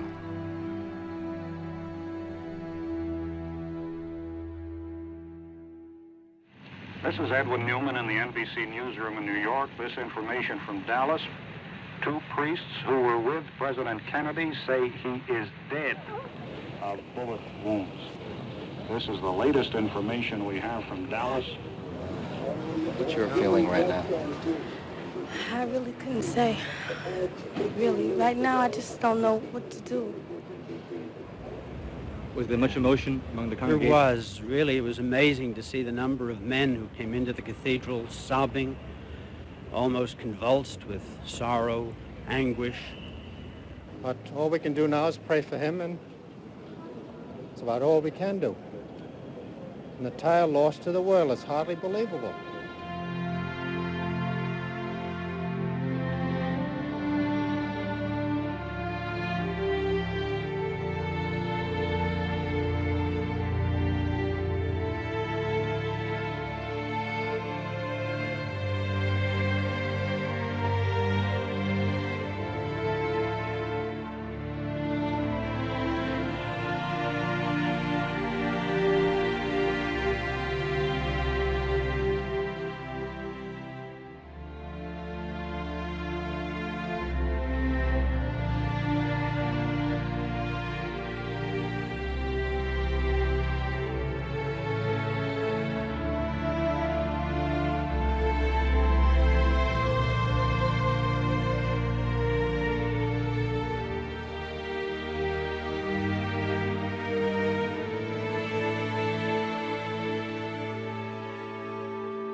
Jack Kennedy was the most glamorous, attractive president of the United States we've ever had and that we'll ever have.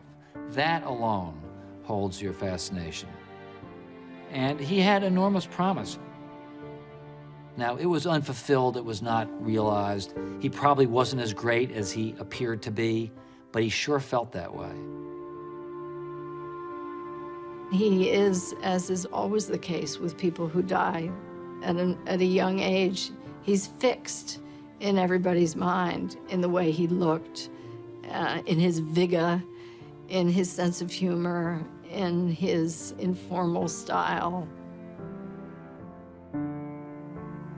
Kennedy set so much in motion in such a short period of time that the outcome of each narrative was unclear.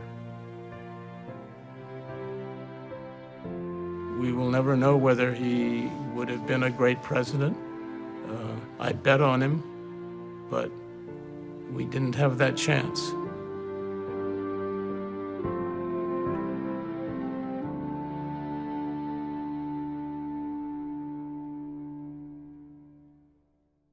Exclusive corporate funding for American Experience is provided by Liberty Mutual Insurance. Experience is also made possible by the Corporation for Public Broadcasting. and by contributions to your PBS station from viewers like you. Thank you.